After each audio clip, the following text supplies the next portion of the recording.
Good morning, all of you. Good morning, good morning.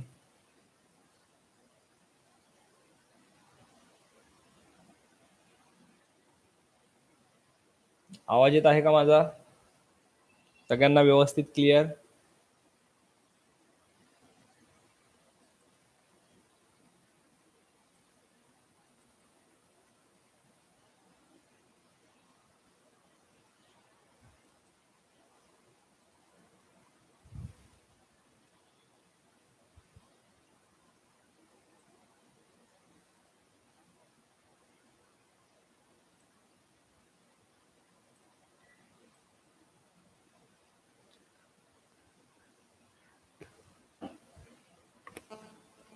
Okay. Yes, ठीक आहे.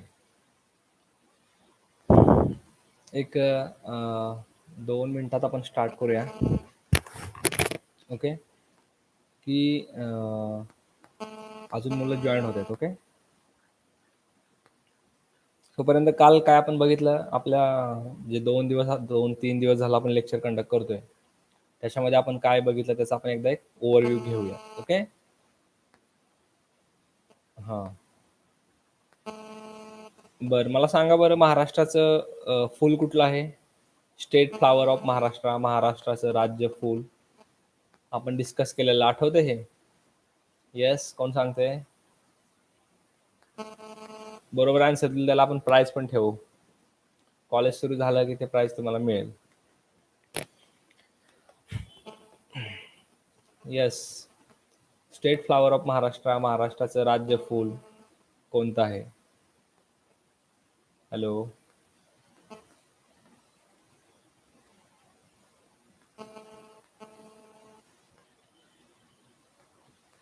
Yes,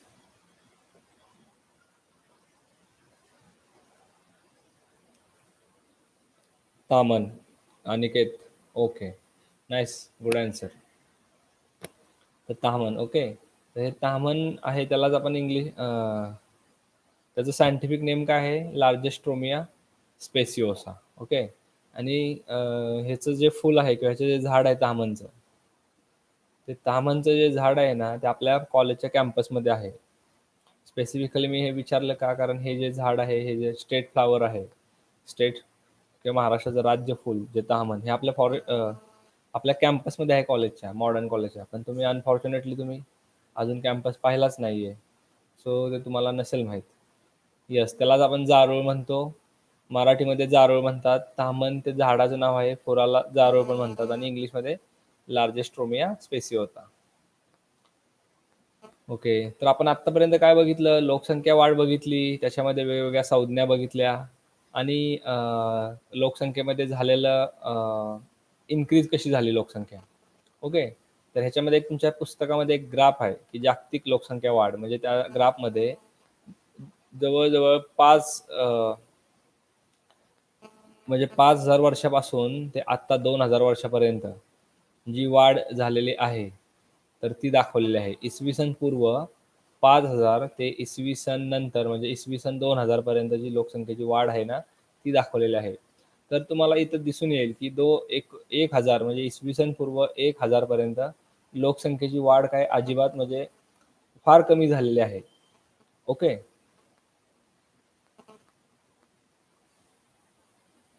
त्याच्यानंतर जसं जसं आपण इसवी सन सुरू होतं, इसवी सन पूर्वानंतर, तशी लोकसंख्येची वाढ काय झाली? झपाट्यानं व्हायला सुरुवात झालेली आहे. आणि ती वाढ इसवी सन 1 साली किती होती? नंतर इसवी सन 1000 साली आणि 2000 साली ती 1999 अब्जांमध्ये पोचलेली आहे. आणि ती अजून वाढतच आहे. 6 अब्ज, नंतर 7 अब्जापर्यंत आता गेली 2006 सेंचुरीमध्ये. ओके. तर ती वाढ बघितली. नंतर वेगवेगळे मनोरे किंवा पिरामिड बघितले आपण काल. आणि स्थलांतर बघितलं की लोकसंख्या स्थलांतर का होते. ओके. तुम्ही का दुसरीकडे फिरायला जाता किंवा स्थलांतर होऊन एखाद्या चांगल्या ठिकाणी सेटल होता, तर त्याची कारणं बघितली. आता आपण आहे ना, ग्रामीण आणि शहरी वसाहती बघणार आहोत. ओके. ग्रामीण भागातले विद्यार्थी बरेच असतील आपल्या कॉलेजमध्ये, सो आपण ते बघणार आहोत आज. ओके. प्रतिकूल स्थलांतर बघितलं, त्याच्यामध्ये स्थलांतराचे घटक पण बघितले, की स्थलांतरामध्ये परावृत्त करणारे आणि आकर्षित करणारे असे 2 प्रकारचे घटक असतात. ओके. परावृत्त म्हणजे करणारे, की ती जागा किंवा ती प्लेस सोडून दुसरीकडे जायला भाग पाडणारे घटक. असे जे घटक असतात त्याला आपण काय म्हणतो? स्थलांतर करणारे घटक. ओके. आणि आकर्षित करणारे घटक म्हणजे, की एखाद्या ठिकाणावरून दुसऱ्या ठिकाणाकडे आकर्षले जाणारे. म्हणजे सपोज पुणे. पुण्यामध्ये खूप लोकं येतात बाहेरून. ओके. तर पुण्यामध्ये असं काय आहे, की पुण्यामध्ये येतात? तर ते जे घटक आहेत ना, की पुण्याला आकर्षित करतात. ओके. त्याला आपण काय म्हणतो? आकर्षित करणारे घटक. असे 2 टाइपचे स्थलांतराचे घटक आहेत. आता ह्याच्यानंतर आपण बघतोय, की ग्रामीण आणि शहरी वसाहती. प्रतिकूल हवामानापासून संरक्षण करण्याकरता तसेच सामाजिक जीवनाचा आनंद घेण्यासाठी लोक काय करतात? घरे बांधतात आणि वस्त्या विकसित करतात. वसाहतींचे भौतिक घटक खालीलप्रमाणे असतात. तर खालीलप्रमाणे घटक कुठले-कुठले आहेत? तर निवारा, नंतर पायाभूत सुविधा. निवारा म्हणजे यात सुरक्षितता, खाजगी जीवन आणि संरक्षणासाठी बनलेली भिन्न आकार, प्रकार आणि बांधकाम साहित्य असलेली घरे समाविष्ट असतात. आता तुम्हाला सगळ्यांना माहीत आहे, की अन्न, वस्त्र आणि निवारा ह्या मानवाच्या प्राथमिक गरजा आहेत. त्याच्यापैकी निवारा हे एक सामाजिक जीवनाचा आनंद घेण्यासाठी किंवा एक आपल्याला सेफ्टी म्हणून, एक सुरक्षा म्हणून काय केलेलं असतं, तर आपण बिल्ड केलेलं असतं. ओके. बरोबर आणि हे आपली प्राथमिक गरज आहे. आपण जनावरांसारखं, प्राण्यांसारखं जंगलामध्ये किंवा असं बाहेर कुठेतरी राहू शकतो का? तर मनुष्य प्राणी राहू नाही शकत. ओके. त्याच्यामुळं ह्याच्यासाठी आपण निवारा म्हणजे आपण घरं बांधतो. नंतर पायाभूत सुविधा. आता घरं बांधली, तिथं खूप साऱ्या लोकांनी घरं बांधली. ओके. तर ती एक छोटीशी वस्ती तयार झाली. ओके. वस्ती म्हणजे सेटलमेंट किंवा एखादं गाव तयार झालं. शुभम कानसरे काय हे?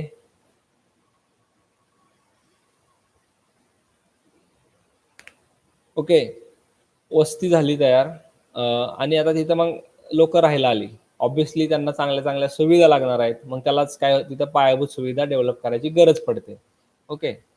तर त्याच्यामध्ये काय-काय आहे? यामध्ये पायाभूत सुविधांमध्ये काय-काय येतं बघा. रस्ते येतात, रेल्वे जाळं येतं, नळमार्ग म्हणजे पाणी येतं, नंतर केबल म्हणजे टीव्ही येते, माहिती प्रसारणासाठीचे जाळे, ओके. नंतर वस्तू पुरवठा, अन्नधान्य पुरवठा, पाणी, ऊर्जा पुरवठा, शिक्षण येतं, मनोरंजन येतं म्हणजे नाटक, मूव्हीज वगैरे इत्यादींचा समावेश होतो पायाभूत सुविधांमध्ये. ओके. तर ह्या गोष्टी कुठल्याही वसाहतीला काय असतात गरजेच्या असतात. त्याच वेळेस काय होतं त्याच वेळेस काय होतं, की माणसाचं जीवन हे कसं होतं, सुखकर आणि खूप चांगलं होतं. ओके. तर ह्या 2 गोष्टी काय करा तुम्ही लक्षात घ्या. ठीक आहे.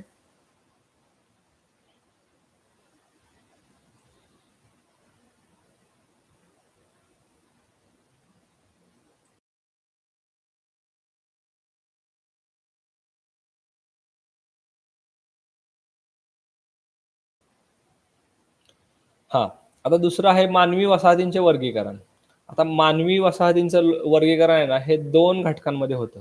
एक म्हणजे खेडी आणि एक म्हणजे शहर. ओके. म्हणजे शहर म्हणजे कसं आपलं पुणे जसं आहे ना, तसं शहर आणि पुण्याच्या आसपास बघा जी गावं आहेत छोटी-छोटी. ओके. तर त्याला आपण काय म्हणू शकतो? खेडं म्हणू शकतो. ओके. तर आता खेड्यांमध्ये बघा 2 गोष्टी असतात. खेडी 5,000 पेक्षा कमी लोकसंख्या असेल ना, त्या वसाहतीला आपण काय म्हणतो? खेडं म्हणतो. आता त्याचे काय-काय वेगवेगळे कॅरेक्टरिस्टिक्स आहेत किंवा त्याचे काय-काय गुणधर्म आहेत. तर ते कुठले? तर केंद्रित. म्हणजे केंद्रित म्हणजे जवळ-जवळ असलेले घरांचे समूह. तुम्ही कुठलंही गाव बघा. ओके. आता इथं आपल्याला प्रेझेंटेशन शो नाही करता येत आय थिंक Google लाईव्हला. अदरवाईज मी तुम्हाला इथं काय केलं असतं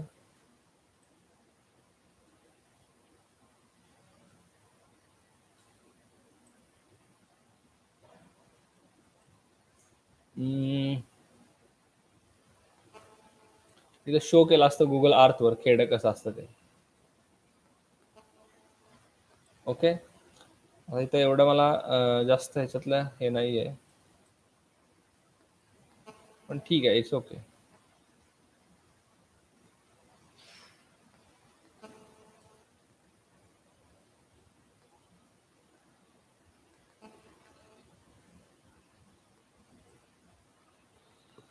okay.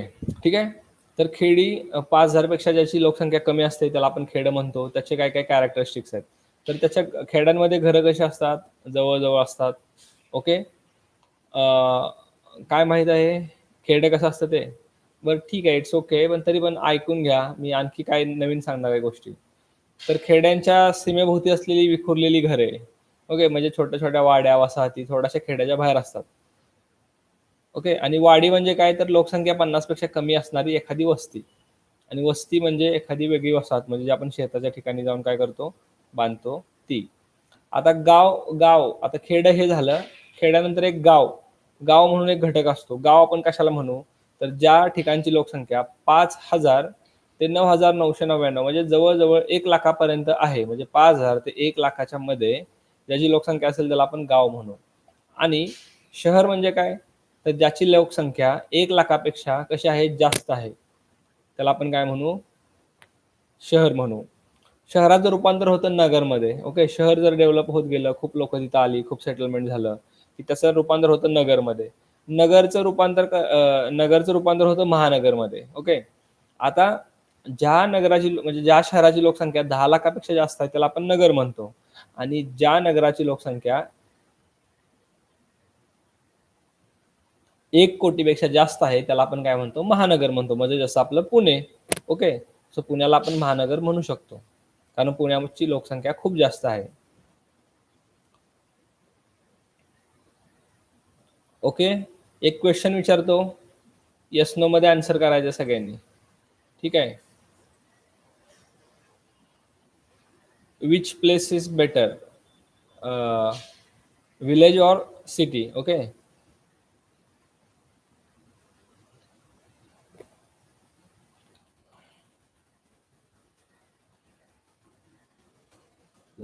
Is which place is better for LIVING village?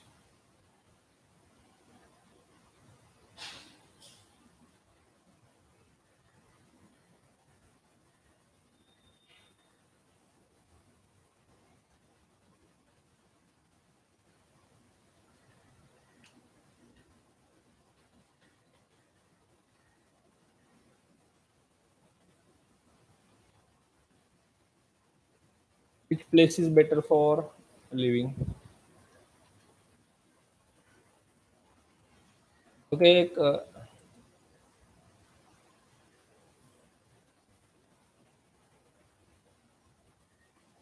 एक पोल आहे.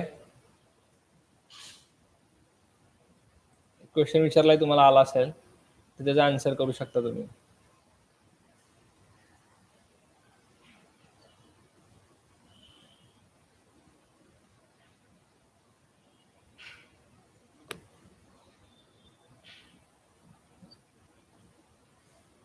ओके. आन्सर असा आलेला आहे की 50% 50-60-30 60% मुलांचं म्हणणं आहे की village is better for living. Okay. आणि 30% स्टुडंटचं असं आहे की सिटी. 53% आणि 23%. ओके. ओके. ठीक आहे. तुम्ही आन्सर करत राहा. मी तोपर्यंत पुढे घेतो. सो शहरी व ग्रामीण वसाहतींशी संबंधित पर्यावरणीय समस्या. मग आपण पहिल्या दिवशी प्रॉब्लेम हे केलेत. काय केले? डिस्कस केलेत. मग आता मला एका क्वेश्चनचा आन्सर द्या. What are the different problem? Okay. म्हणजे असे किती प्रॉब्लेम आहेत की तुम्ही आता सगळे बऱ्यापैकी लोक पुणे सिटीमध्ये राहणारे असतील, बरोबर? तर पुण्या सिटीमध्ये तुम्हाला कोणकोणते प्रॉब्लेम फेस करावं लागतं? तर ह्याचा आन्सर तुम्ही कमेंट बॉक्समध्ये देऊ शकता. म्हणजे सपोज तुम्ही घरातून बाहेर पडलात आणि 1 तास जर सपोज फिरायचं ठरवलं तर तुम्हाला कोणकोणत्या प्रॉब्लेमला फेस करावं लागतं? ओके.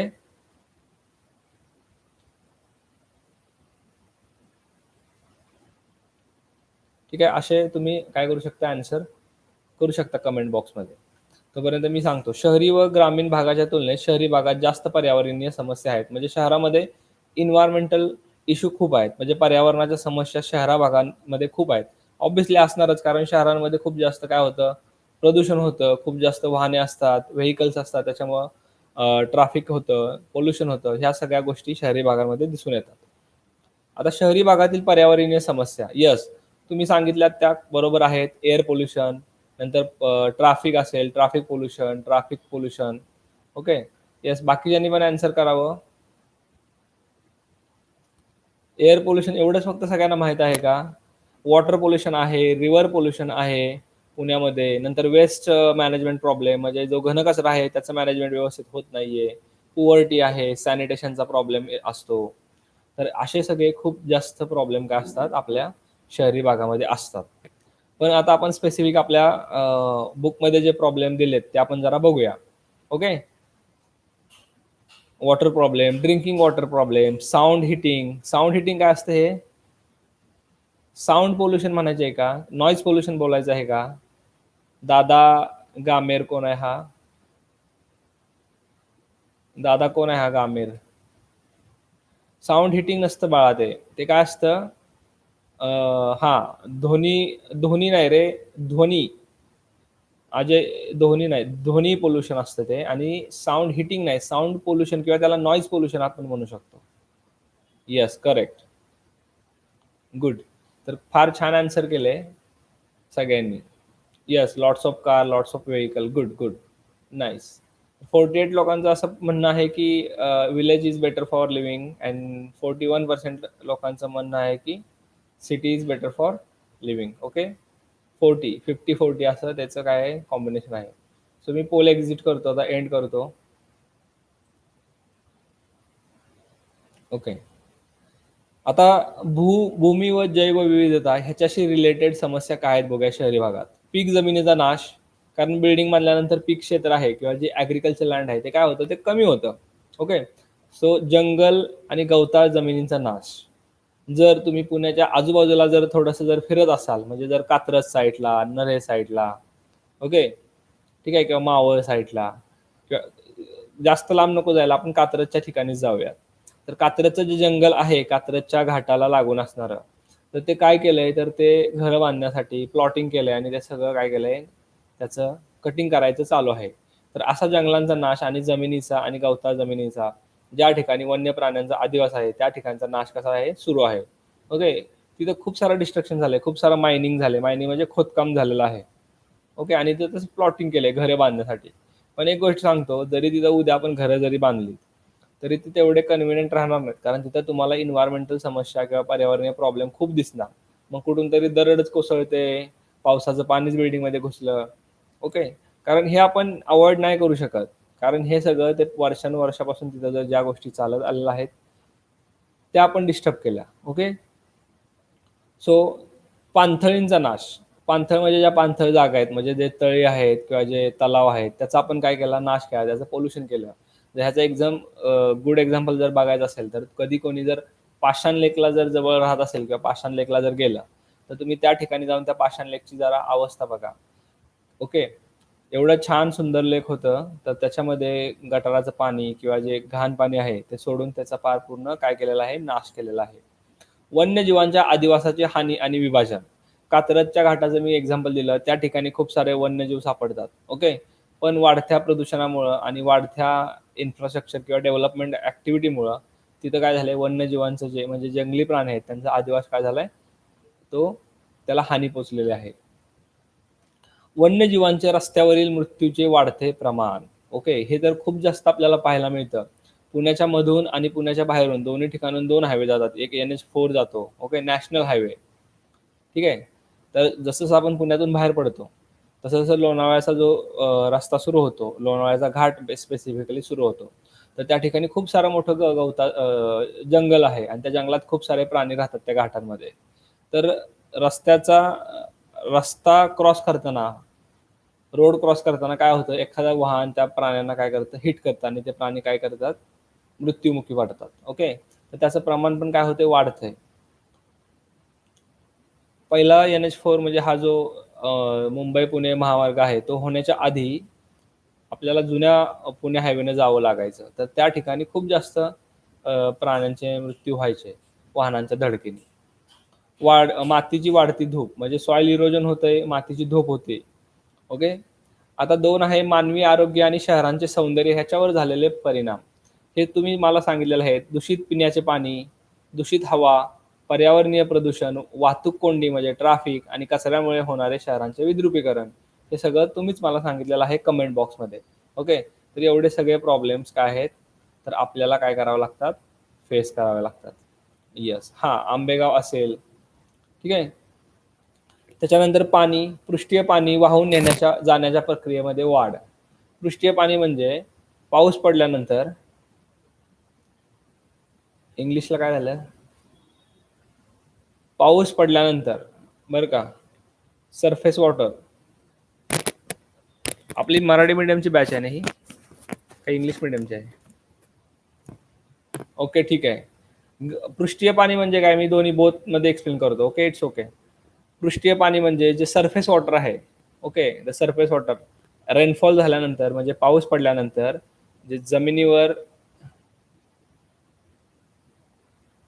जमिनीवर मला मराठीची बॅच आहे असं मला सांगितलेलं आहे. ओके, बट मी बोथ मध्ये एक्सप्लेन करतो, don't worry. Okay, it's okay, it's okay, don't worry. जो पावसाचं पाणी आहे, जे रेनफॉल झाल्यानंतर जे पाणी पडतं, ओके, कशावर, जमिनीवर, ते काय होतं, ते सलग वाहून जातं, ते पाणी जमिनीमध्ये मुरत नाही. जर पाणी जमिनीमध्ये मुरलं तर त्याचं काय होतं, तर आपलं जमिनीचं म्हणजे मुरलं म्हणजे इन्फिल्ट्रेट झालं suppose. Okay, if the water infiltrate in the soil, तर त्याच्यामुळे काय परिणाम होतो, तर जो काय पूर येतो किंवा पूर परिस्थिती होते किंवा जे रस्त्यावर पाणी साचतं तर ते साचत नाही. पण जर तुम्ही पुण्यामध्ये राहत असाल तर पुण्यामध्ये मेन सिटीमध्ये जसं पेठेमध्ये तुम्ही जर एक चक्कर फिरवून आलात तर तुम्हाला असं एक दिसेल की तुम्हाला कुठंच माती दिसणार नाही. तर प्रत्येक ठिकाणी तुम्हाला आहे ना काय झालेलं दिसेल, तर काँक्रिटीकरण, डांबरीकरण झालेलं दिसून येईल तुम्हाला. मग ते फुटपाथ असेल त्याच्या साईडला. मग प्रॉब्लेम काय होतो ह्याच्यामुळं, जे पावसाचं पाणी आहे ना ते जमिनीत मुरतच नाही, ते रस्त्यावरून वाहू लागतं आणि मग पूर परिस्थिती निर्माण होते. ओके, त्यासाठी जमिनीमध्ये पाणी मुरणं हे काय आहे, खूप गरजेचं आहे. जर जमिनीमध्ये पाणी मुरलं तर जो आपला भूजल साठा आहे म्हणजे ग्राउंड वॉटर आहे, तो काय होतो, रिचार्ज होतो. ओके, त्याच्यासाठी रेन वॉटर हार्वेस्टिंग आपल्या घराच्या बाजूला करणं किंवा घरामध्ये करणं हे खूप काय आहे, गरजेचं आहे. तर ह्या गोष्टीचं एक लक्षात घ्या. पुण्यामध्येच नव्हे तर प्रत्येक सिटीमध्ये आपण काय केलंय, सगळं काँक्रिटीकरण करून केलेलं आहे. ठीक आहे. त्याच्यामुळे जर कधी तुम्ही जर घर बांधणार असाल तर घराच्या समोर सगळं काँक्रिटीकरण करण्यापेक्षा थोडासा स्पेस मध्येच काँक्रिटीकरण जेवढं आपल्याला या जायला लागतंय त्या ठिकाणी करावं आणि बाकीच्या गोष्टीच्या ठिकाणी आपण तो स्पेस ओपन ठेवावा, जेणेकरून जे काय पावसाचं पाणी असेल ते तिथंच मुरेल आपल्या घराच्या आणि अशी परिस्थिती, पूर परिस्थिती काय होणार नाही, पूर परिस्थिती आपली काय होणार नाही, निर्माण होणार नाहीये. ओके, पूर म्हणजे फ्लडिंग. वाढते पृष्ठीय व भूजल प्रदूषण.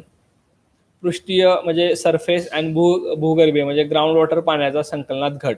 ओके, जर पाणी वाहूनच गेलं तर तुम्हाला ग्राउंड वॉटर आहे ते काय होणार आहे, कमी होणार आहे. नंतर पूर परिस्थितीमध्ये वाढ, सांडपाण्याच्या नैसर्गिकरित्या होणाऱ्या प्रक्रियांमध्ये झालेली घट. ओके, तर अशा समस्या आपल्याला ह्या सगळ्या गोष्टींमुळं पाहायला मिळू शकतात. आता ऊर्जा, हवा आणि हवामान ह्याच्यावर काय परिणाम होतो शहरी भागांमध्ये. ओके, तर ऊर्जेचा वाढता वापर आणि वाढता अपव्यय. ओके, वायू प्रदूषणात वाढ म्हणजे एअर पोल्युशन मध्ये वाढ. नंतर green house gases increase. Okay, emission of green house म्हणजे ग्रीन हाऊस वायू असतात ना त्याच्या उत्सर्जनामध्ये होणारा वाढ. ओके, नंतर जागतिक तापमान वाढ म्हणजे ग्लोबल वॉर्मिंग आणि डिप्लेशन ऑफ ओझोन लेअर म्हणजे ओझोन थराचा क्षय. तर एवढ्या सगळ्या गोष्टी आपल्याला काय कराव्या लागतात, फेस कराव्या लागतात. आता ह्याचे इकॉनॉमिकल इफेक्ट काय आहेत किंवा आर्थिक परिणाम काय आहेत असं आपण जरा डिस्कस करूया. तर ह्याच्यामुळे काय होतं, ह्या सगळ्या गोष्टी आहेत मॅनेज करायला जास्त कर लागतो. ओके, म्हणजे तुम्हाला टॅक्स जास्त द्यावा लागतो. नंतर तुमच्या बिझनेसमध्ये काय होतं, तुम्हाला घट जाणवते. ओके, आणि बेरोजगारी वाढते. ठीक आहे, तर ह्या सगळ्या गोष्टी शहरी भागांमध्ये आपल्याला फेस कराव्या लागतात. मी तुम्हाला आपलं एक थोड्या दिवसापूर्वी एक डिस्कशन झालं की इन्व्हायरमेंट कन्झर्व करण्यासाठी, इन्व्हायरमेंटला वाचवण्यासाठी आपण आपल्या वैयक्तिक लेवलवर काय गोष्टी करू शकतो. तर हे जे सगळे जे प्रॉब्लेम दिसत आहेत तुमच्या बुकमध्ये इंग्लिश केले, तर हे सगळे जे प्रॉब्लेम आहेत हे आपल्यामुळे झालेत. आपण ह्याच्यातला एक जरी गोष्ट जर आपण व्यवस्थित जर आपण फॉलो करायची ठरवली, तर काय होतं कितीतरी प्रॉब्लेम काय होतात सॉल्व्ह होऊन जातात. जसं की जर आपण ठरवलं, की आपण गार्बेज किंवा प्लास्टिक बाहेर फेकणार नाही. तर त्याच्यामुळे बघा काय-काय होतंय, जंगले आणि जमिनींचा नाश काय होणार आहे, तो थांबणार आहे. वन्यजीवांना हानी पोहोचणार नाहीये, मातीची धूप होणार नाहीये, माती दूषित होणार नाहीये, पिण्याचं पाणी दूषित होणार नाहीये. नंतर तुमचा टॅक्स वाचू शकतो. ओके. ऊर्जा वाचू शकते, कचरा होणार नाही आणि शहराचं विद्रुपीकरण होणार नाही. म्हणजे फक्त तुमची एक ॲक्टिव्हिटी आणि एवढे सगळे प्रॉब्लेम काय झाले, एक तुमची ॲक्टिव्हिटी, एक तुम्ही फक्त काय करायचं आहे, की कचरा बाहेर नाही टाकायचा. एवढं जरी केलं, तर ह्याच्यामुळे जवळ-जवळ 7 ते 7 प्रॉब्लेम ऑलरेडी तुमचे काय झालेत, कमी झालेत. ओके, समजतंय का? तर ह्याच्यासाठी आपण जबाबदार आहे आणि आपण जर जबाबदार सिटिझनसारखं जर वागलो, तर ह्याच्यातले खूप सारे प्रॉब्लेम आपण काय करू शकतो, अव्हॉइड करू शकतो. सो प्लीज की मी तुम्हाला हेच सांगेल, की बाकीच्या गोष्टी तर ठीक आहेत, पण plastic don't throw the plastic outside. Okay. Plastic तुम्ही सिम्पली डस्टबिनमध्ये टाकू शकता. ओके. किंवा तुमच्या बॅगच्या साईडच्या पॉकेटमध्ये ठेवू शकता. ठीक आहे. असं खूप लोकं करतात, की प्लास्टिक बाहेर टाकत नाहीत. आपल्या बॅगच्या साइड पॉकेटमध्ये किंवा आपल्याच खिशामध्ये ठेवतात आणि ज्या ठिकाणी डस्टबिन दिसेल, त्या ठिकाणी ते टाकतात. ही एक त्यांना लहानपणापासून लागलेलं वळण असतं, सवय असते आणि घरातून झालेले संस्कार असतात. ओके. आणि ह्या गोष्टी आत्ताच खूप गरजेच्या आहेत. ह्या जरी तुम्हाला किती जरी असं वाटत असेल, की काय इम्पोर्टन्स आहे, काय नाही. पण ह्या खूप महत्त्वाच्या गोष्टी आहेत. ह्याच्यातूनच तुम्ही काय होत जाता, डेव्हलप होत जाता. ओके.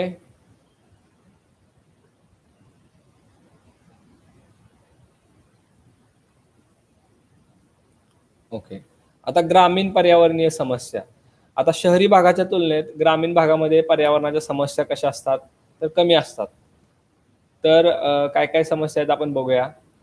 स्वच्छतेचा अभाव, शेतजमिनीचे रूपांतर घर बांधण्यासाठी, सांडपाणी निचरा सुविधांचा अभाव, कीटकनाशके आणि खतांचा अमर्यादित वापर आणि वाळवंटीकरण आणि क्षारयुक्त जमिनीची निर्मिती. ह्या ग्रामीण भागातल्या प्रमुख समस्या आहेत, एन्व्हायर्नमेंटल प्रॉब्लेम आहेत. आणि हे बरोबरच आहे. ग्रामीण भागात जरा थोडेसे लोक अनअवेअर असतात सॅनिटेशनबद्दल, स्वच्छतेबद्दल. ओके. त्याच्यानंतर शेतजमिनीचं रूपांतर आता लोकं घरं बांधण्यासाठी करतायत. सांडपाण्याची व्यवस्था व्यवस्थित केलेली नसते आणि आपल्या पिकांवर ते काय करतात, कीटकनाशक आणि खतांचा अमर्यादित वापर करतात. तर तो कसा वापर झाला पाहिजे, तर मर्यादित झाला पाहिजे. सो जर घरामध्ये जर कोण शेतकरी म्हणजे शेती असेल तुमच्या घरी आणि जर तुम्ही ग्रामीण भागात राहत असाल, तर तुम्ही ह्या गोष्टी जरा घरच्यांना पण पटवून दिल्या पाहिजेत, की कीटकनाशकांचा आणि खतांचा मर्यादितच वापर करा. म्हणजे जेवढी गरज आहे तेवढंच. ओके. कारण कसं होतं, जास्त जरी वापरले तरी त्याचा इफेक्ट होत नाहीये. ओके. तर ह्या गोष्टी जरा काय करा, तुम्ही लक्षात द्या. ओके. तर ह्या झाल्या आपल्या पर्यावरणीय समस्या, ज्या आपण आधी सुद्धा डिस्कस केलेल्या आणि आता सुद्धा आपण काय करतोय, डिस्कस करतोय. ठीक आहे. ओके. तुम्ही आता 12th आहात. ह्या वर्षी एक्झाम कॅन्सल होईल असं काही नाहीये.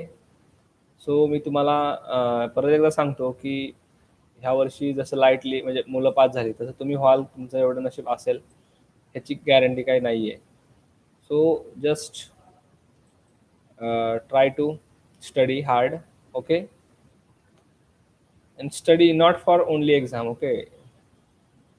तुमच्या स्वतःसाठी तुम्ही स्टडी करा. अदरवाईज काय होतं, डिग्रीला गेल्यानंतर हे सगळं ब्लँक राहतं आणि 12वी एक बेस आहे बऱ्यापैकी. तुम्ही कुठल्याही डिसिप्लिनला जा पुढे, पण 12वी बेस आहे आणि हा व्यवस्थित क्लिअर केलाच पाहिजे. जरी एक्झाम असू दे किंवा नसू दे.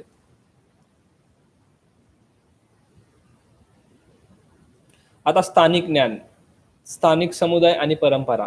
स्थानिक ज्ञान म्हणजे काय, तर इंडिजिनस नॉलेज म्हणजे लोकल नॉलेज, म्हणजे त्या ठिकाणी असणारं लोकल नॉलेज. आता तुम्हाला माहित आहे, लहानपणी जर कोण गावाकडे राहत असेल किंवा जरी अजून जरी तुमच्या घरामध्ये मोठे आजी आजोबा वगैरे असतील, ठीक आहे. तर कधीही लक्षात घ्या, ते काय करतात, थोडंसं जर आपल्याला ताप थंडी वगैरे असं काय जर आलं, तर ते त्यांच्या बसले एक काहीतरी लोकल आपल्याला मेडिसिन देतात. हर्बल मेडिसिन म्हणजे आयुर्वेदिक मेडिसिन, एखादं झाड-पाल्याचं औषध असं देतात. ओके. आणि अजून पण गावच्या ठिकाणी अशा गोष्टी काय करतात, त्या वापरल्या जातात. ओके. सो त्यालाच आपण काय म्हणतो, स्थानिक नॉलेज, की जे आपलं परंपरेनुसार आपल्याकडे काय झालंय तर ते ट्रान्सफर झालेलं आहे. ओके. स्थानिक ज्ञान हे पारंपरिक असून समुदायाच्या सदस्यांमध्ये अबाधित ठेवले जाते. म्हणजे कसं, की एखादं आदिवासी जमात असेल तर त्यांच्या ठिकाणी काय असतं, तर ते झाडपाला किंवा आयुर्वेदिक औषधं स्वतः तयार करतात आणि स्वतः ते काय करतात, लोकांना देतात. सो अशा ज्या काही गोष्टी आहेत म्हणजे ह्याला आपण काय म्हणतो, लोकल नॉलेज. ओके. आणि हे नॉलेज काय करणं, प्रिझर्व्ह करणं, कन्झर्व्ह करणं हे आपलं काय आहे, काम आहे. कारण हे कुठं कुठल्या बुकमध्ये लिहिलेलं नसतं किंवा हे कुठं मेन्शन करून ठेवलेलं नसतं. तर हे ट्रान्सफर कसं होतं, हे जनरेशन टू जनरेशन काय होतं, ट्रान्सफर होत असतं. म्हणजे जर वडील असतील तर ते आपल्या मुलाला ट्रान्सफर करतात, मग तो त्याच्या मुलाला, असं हे जनरेशन टू जनरेशन काय होतं, नॉलेज ट्रान्सफर होत राहतं. ओके. सो स्थानिक ज्ञान हे पारंपरिक असून समुदायाच्या सदस्यांमध्ये अबाधित ठेवले जाते. हे समुदायाच्या पर्यावरणीय स्थितीशी संबंधित असून त्या परिस्थितीतील समुदायाचे अस्तित्व टिकवण्यास मदत करते. स्थानिक ज्ञानाचा शिक्षणात समावेश केल्यास विद्यार्थ्यांची पर्यावरण संवर्धन व संरक्षणाबद्दल जागरूकता वाढण्यास मदत होईल. ओके. आता काय काय गोष्टी येतात ह्याच्यामध्ये बघूया. विविध दैनंदिन कार्यासाठी वापरल्या जाणाऱ्या स्थानिक वनस्पतींचे संरक्षण केले जाते, ज्यामुळे त्यांच्या क्षेत्रातील जैवविविधतेचे संरक्षण होण्यास मदत होते. म्हणजे थोडक्यात जर एक्झाम्पल द्यायचं झालं तर सर्पगंध आहे, जे जर स्नेक बाईट म्हणजे साप चावल्यानंतर आपण त्याच्यावर यूज करतो, किंवा कोरफड आहे, ते आपण स्किनवर किंवा आपल्या हेअरवर अप्लाय करतो, किंवा मग अडुळसा आहे. ओके. नंतर कदंब आहे, अडुळसा आहे, नंतर डिकेमाले आहे. डिकेमाले माहीत असेल, सगळ्यांनी लहानपणी खाल्ले असेल किंवा अजूनही लहान मुलांना, लहान बाळांना आपल्याकडे काय करतात तर ते देतात. तर हे अशी जी झाडं आहेत ही आपल्याला मेडिसिनली किती खूप इम्पॉर्टंट आहेत. इव्हन आता कोरोनाच्या पिरियडमध्ये सुद्धा बऱ्याच लोकांनी बऱ्याच प्रकारचे जे बऱ्याच स्थानिक लोकल वनस्पती होत्या, ओके, त्याचे काय केले, काढे करून पिले. कशासाठी, तर त्यांची इम्युनिटी वगैरे वाढवण्यासाठी. ठीक आहे. खूप लोकांनी केमिकल किंवा जे आर्टिफिशियल मेडिसिन आहेत ना, त्याच्यापेक्षा जे घरगुती जे उपाय आहेत म्हणजे काढा वगैरे, ह्याच्यावर खूप जास्त म्हणजे ह्याचा यूज केला ह्या कोरोनाच्या पिरियडमध्ये. कारण त्याचं त्यांना काय समजलं, महत्त्व समजलं. बी बियाणे साठवण्याच्या पारंपरिक पद्धतीमुळे वनस्पतींच्या आनुवंशिक स्रोताचे संरक्षण होण्यास मदत होते. खाद्य पिके आणि असणाऱ्या वन्य वनस्पतींची माहिती स्थानिक लोकांना असते. ही पिके दुष्काळी परिस्थितीत वापरली जातात, जेव्हा नेहमीची अन्नधान्य पिके उगवत नाहीत. स्थानिक लोकांना हवामानाच्या प्रकारची समज असते, ज्याद्वारे वादळाचा किंवा चक्रीवादळाचा ते सक्षमपणे अंदाज घेतात. ओके. आता हे वादळ आणि चक्रीवादळ हे तुम्ही न्यूजपेपरमध्ये किंवा न्यूजमध्ये तुम्ही ऐकून असाल. तर तुम्हाला एक गोष्ट सांगतो छोटीशी. तमिळनाडूमध्ये एक गाव होतं. समुद्राच्या किनारी खूप असं एक छोटंसं गाव होतं. तर तमिळनाडूच्या किनाऱ्यावर खूप जास्त म्हणजे पश्चिम बंगाल, आपला बंगालचा उपसागर आहे. तर त्या बंगालच्या उपसागरामध्ये खूप जास्त काय येतात, सायक्लॉन, अँटी सायक्लॉन आणि वादळ वगैरे हे येत राहतात. तर हे असं गाव होतं. तर एक मोठं वादळ आलं तर त्या आजूबाजूला खूप मोठा प्रदेश आहे ना, तो काय झाला, त्या वादळामुळे अफेक्ट झाला. लोकांची घरं पडली किंवा पाणी शिरलं गावामध्ये. पण हे जे छोटं गाव होतं, ह्या गावाला काहीच इफेक्ट नाही झाला. कारण ह्या गावातल्या लोकांनी काय केलेलं, जवळ-जवळ 60,000 झाडं म्हणजे जे कांदळवन म्हणतो किंवा मँग्रोव्हज म्हणतो, ती त्या किनाऱ्यावर त्यांच्या गावाच्या आजूबाजूला काय केलेली, लावलेली. ओके. ती झाडं मोठी झाली आणि त्या झाडांनी काय केलं, संरक्षण केलं. Okay. So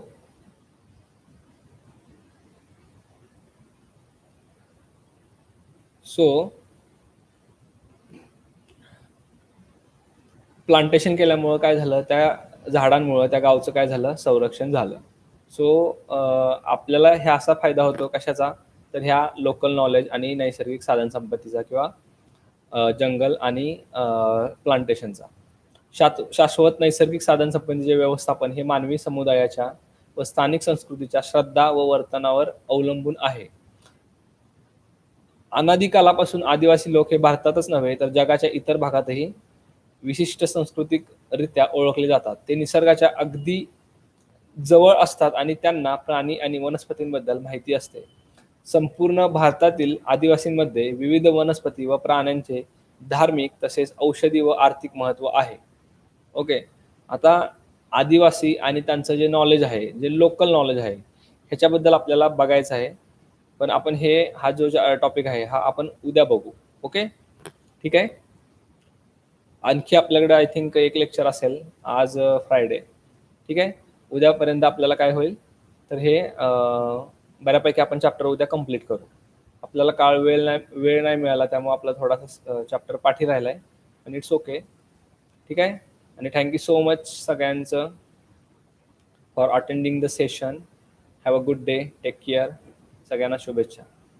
okay, bye bye. इंग्लिशच्या मॅम आल्यात, लेक्चर लगेच सुरू होईल, तर कोणी एक्झिट होऊ नका फक्त.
Good morning, everybody.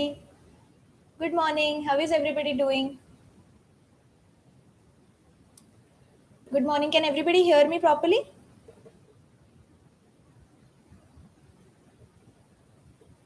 All right. Okay. So I guess everybody can hear me properly, and I hope everybody is doing great and that you all are studying and reading your textbooks. All right. So, good morning. I'm Sneha Bapat from the English Department, Junior Wing. Okay. So, yesterday we discussed in deep about the plot of the novel, right? Do you remember the novel? The Sign of the Four, right? A Sherlock Holmes novel, The Sign of the Four by Sir Arthur Conan Doyle, right? Sir Arthur Conan Doyle. He's the author of The Sign of the Four. And in our textbook, we have a very small excerpt, okay? A very small excerpt of the novel. It's a tiny version, right? Which is why we discussed the summary, the characters, and yesterday we went through the plot, right? I walked everybody through the plot. We understood what was happening, why was it happening, where it happened, who were involved, right? We solved the mystery of the title, we solved the mystery about the hidden treasure, the murder, and the disappearance of Mary Morstan's father. Okay? All right. So today, like I've told everybody yesterday, today we'll start reading the novel.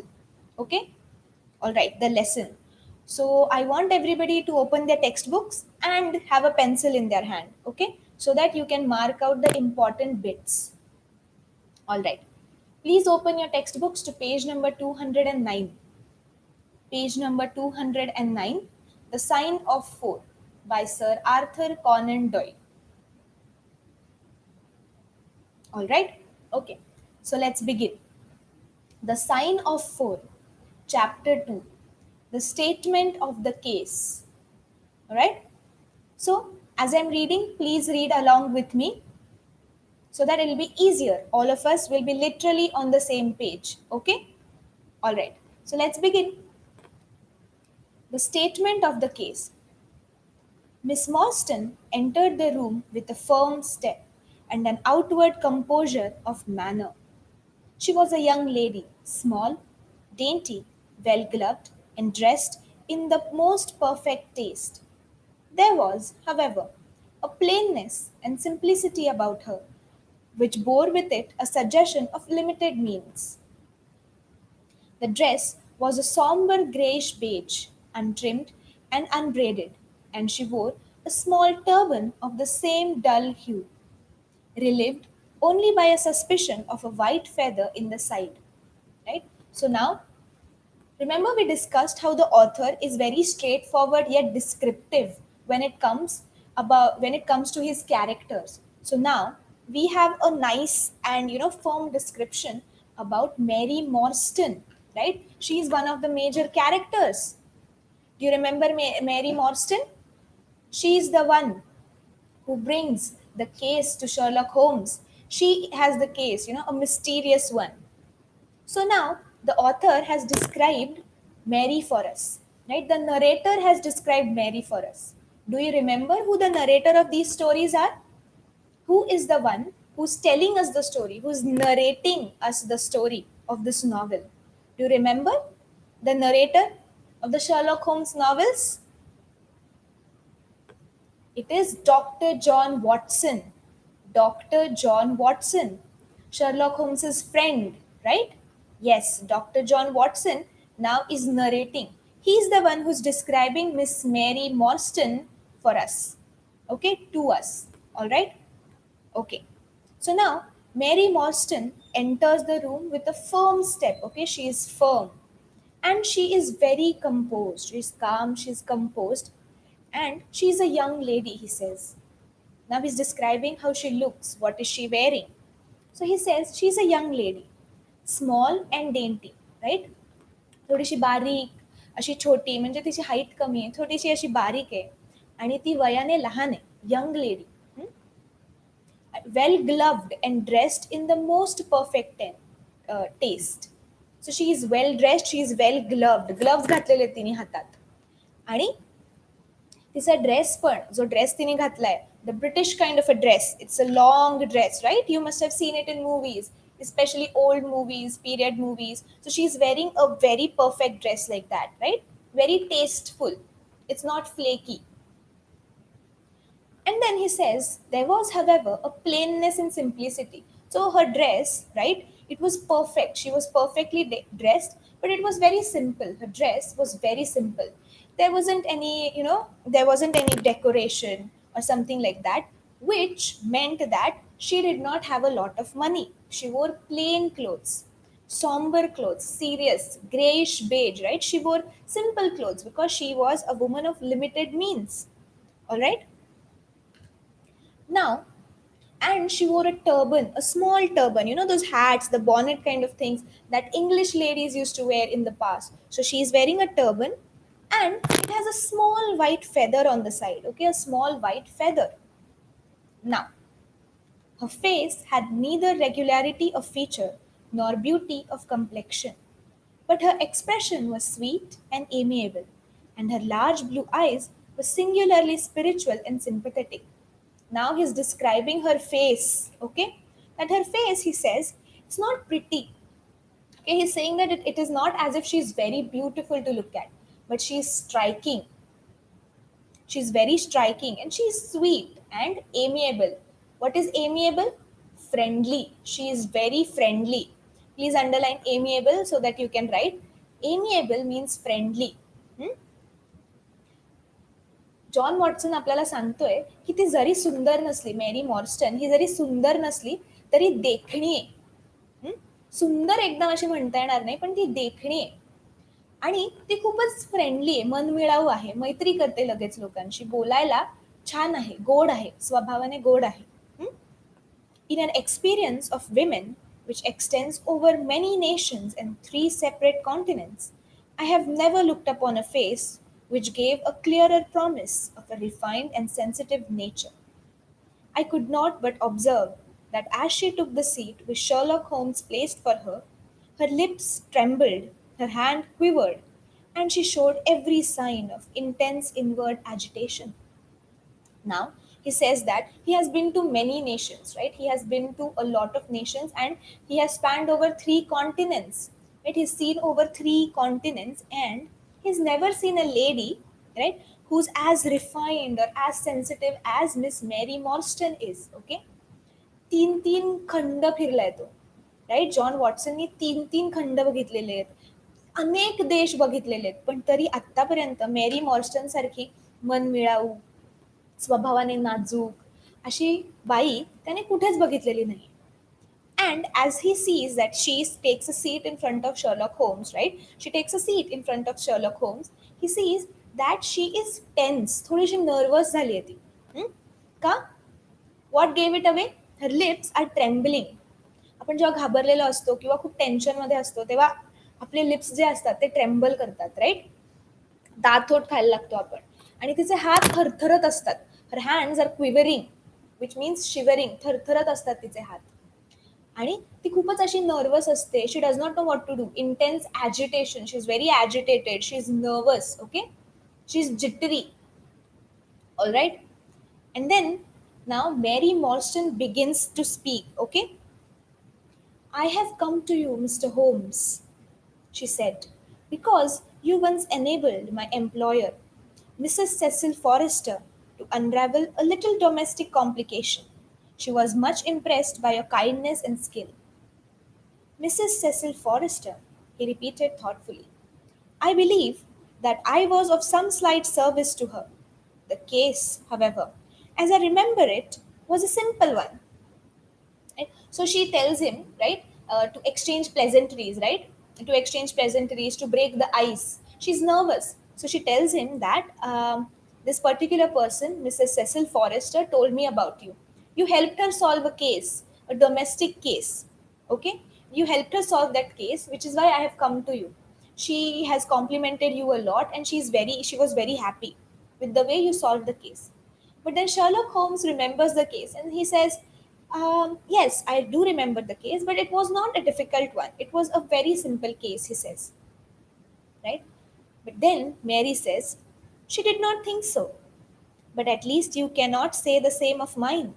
I can hardly imagine anything more strange, more utterly inexplicable than the situation which I find myself in. Right? So she says that you may think that Mrs. Forrester's case was very easy, but you cannot say the same about my case. Right? My case is very mysterious, it's very strange. Please underline utterly inexplicable. Right? Please underline utterly inexplicable. It means something that you cannot explain, something that is impossible to explain. So she says that माझं जे case आहे, मी जी case तुमच्याकडे घेऊन आली आहे, ती case काही सोपी सरळ नाही आहे.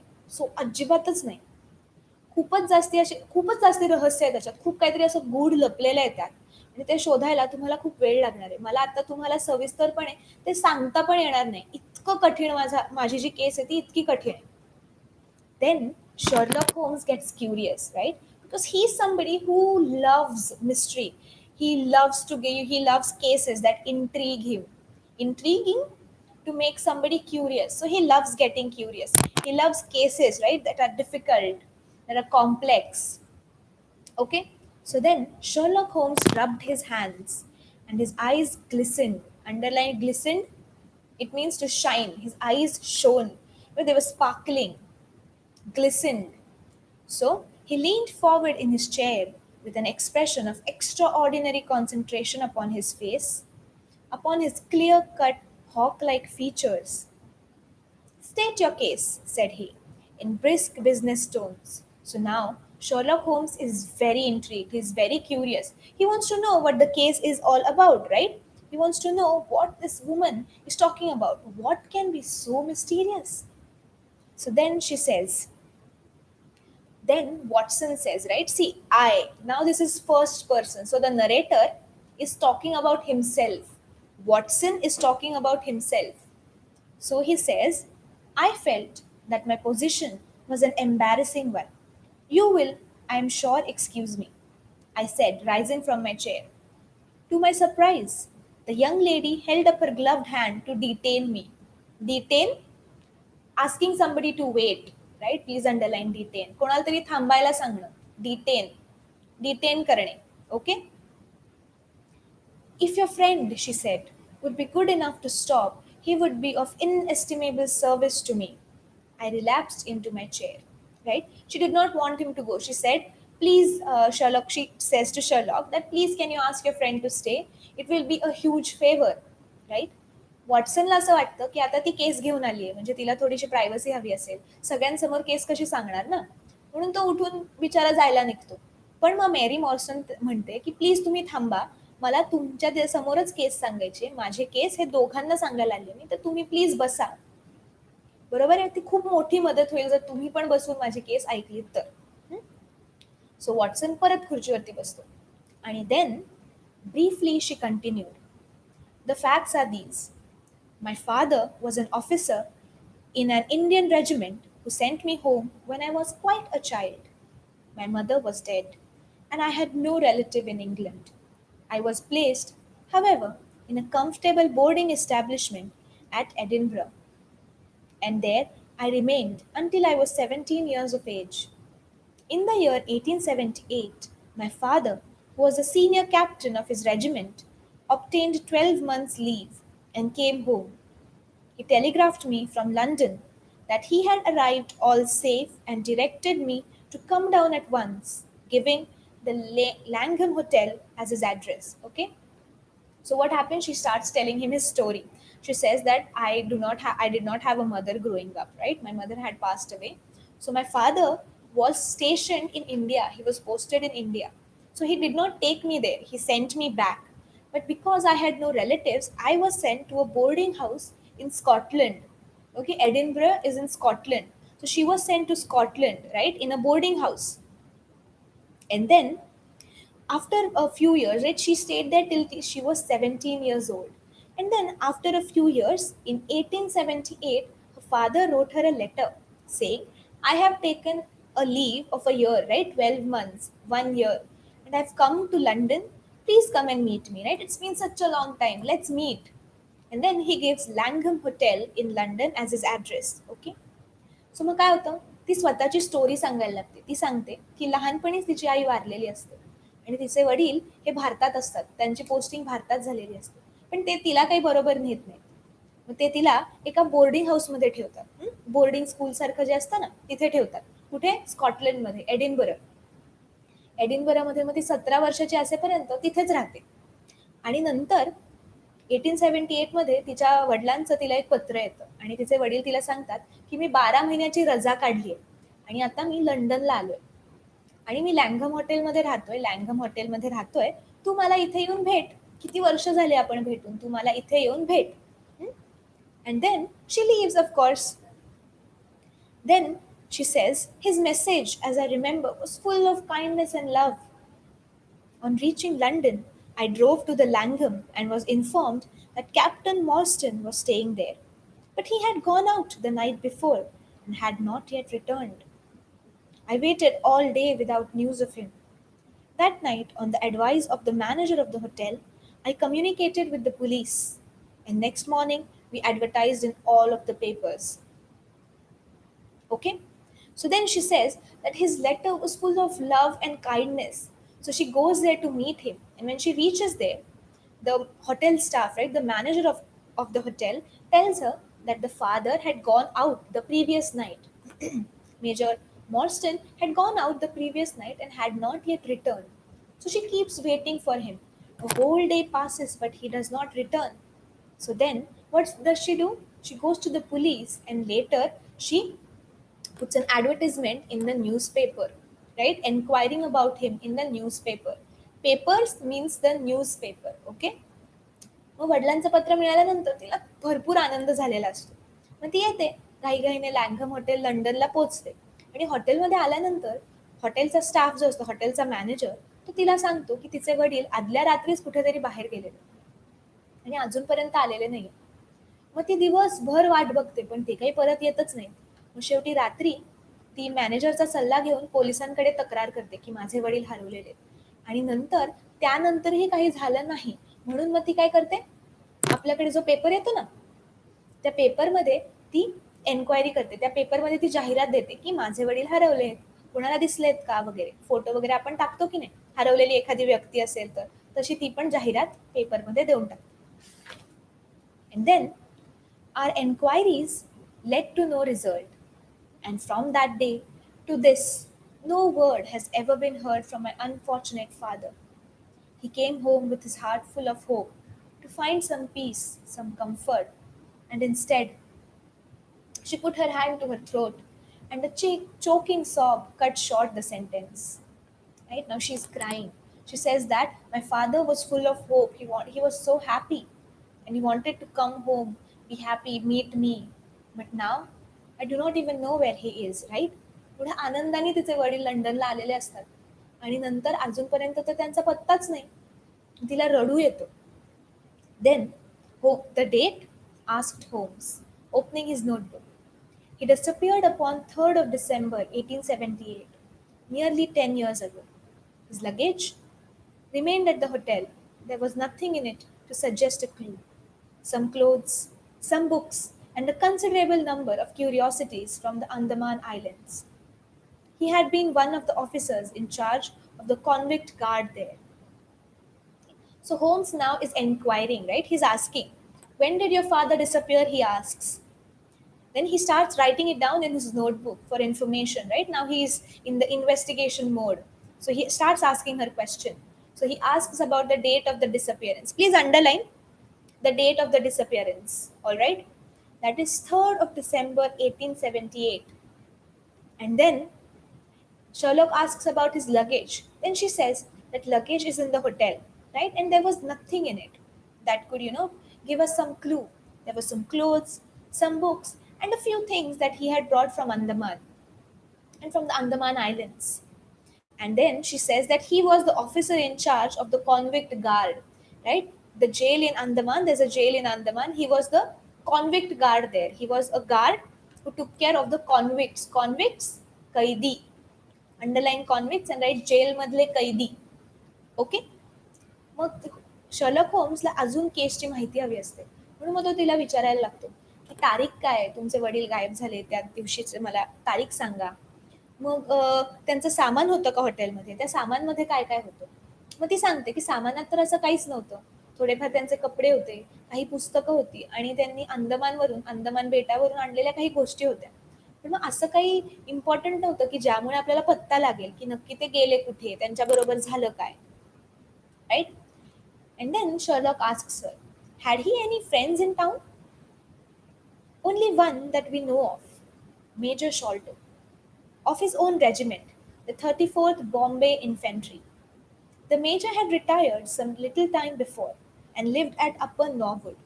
We communicated with him, of course, but he did not even know that his brother officer was in England. A singular case, remarked Holmes. So then Holmes asks her, did your father have any friend perhaps? So then she tells him about Major Sholto, right? They were in the same regiment, the 34th Bombay Infantry. Please underline this, the 34th Bombay Infantry. Okay? And then he says that the major had retired before my father did, and he lives in Upper Norwood. So then I communicated with him, but then he did not even know that my father was in England. So I did not know what to do. Then Holmes says, singular case. What does he mean by a singular case? A unique case, right? Holmes तिला विचारतो की काय तुझ्या वडिलांचे कोणी मित्र आहेत का इथे. मग ती त्यांना सांगते की मेजर शॉल्टो नावाचा एक मित्र आहे, ते एकाच रेजिमेंटमध्ये होते, पण मी त्यांच्याशी बोलले, पण त्यांना हेच माहिती नव्हतं की माझे वडील हे इंग्लंडला परत आलेत, म्हणून मला त्यांच्याकडूनही काही पत्ता लागलेला नाही. मग शर्लॉकला ही केस एकदमच आवडते. तो म्हणतो ही खूपच अजब आणि एकच अशी नाही का, एकदम अशी युनिक केस आहे. म्हणून मग तो म्हणतो, I have not described to you the most singular part, Mary says. About 6 years ago, to be exact, upon the 4th of May 1882, this date is important, all right? 4th of May 1882, an advertisement appeared in the Times asking for the address of Miss Mary Morstan and stating that it would be to her advantage to come forward. There was no name or address appended. I had at that time just entered the family of Mrs. Cecil Forrester in the capacity of governess. By her advice, I published my address in the advertisement column. The same day, there arrived through the post a small cardboard box addressed to me, which I found to contain a very large and lustrous pearl. Lustrous, shiny, very shiny, right? चमकदार. Lustrous, underline lustrous, right? चमचम, जो बहुत चमचम करता है, that glistens, खूप shine असलेला. Okay. All right. So then she tells him that this is not something that is unique. Okay. And then she tells him that about 6 years ago, somebody had published an advertisement in the newspaper asking about me. And so, but there wasn't any address or contact number given. So I just, I also published my address, name, and identification in the newspaper. And then after a few days, I got a small cardboard box. And in that, there was a pearl, मोती. ते जाहिरातीचं उत्तर देण्यासाठी तिने पण स्वतःची जाहिरात दिली, नाव, पत्ता वगैरे सांगून. आणि थोड्या दिवसांनीच तिच्याकडे एक कार्डबोर्ड बॉक्स आला, एक छोटासा बॉक्स आला. आणि त्या बॉक्समध्ये काय होतं? तर एक मोती. Remember, we did this.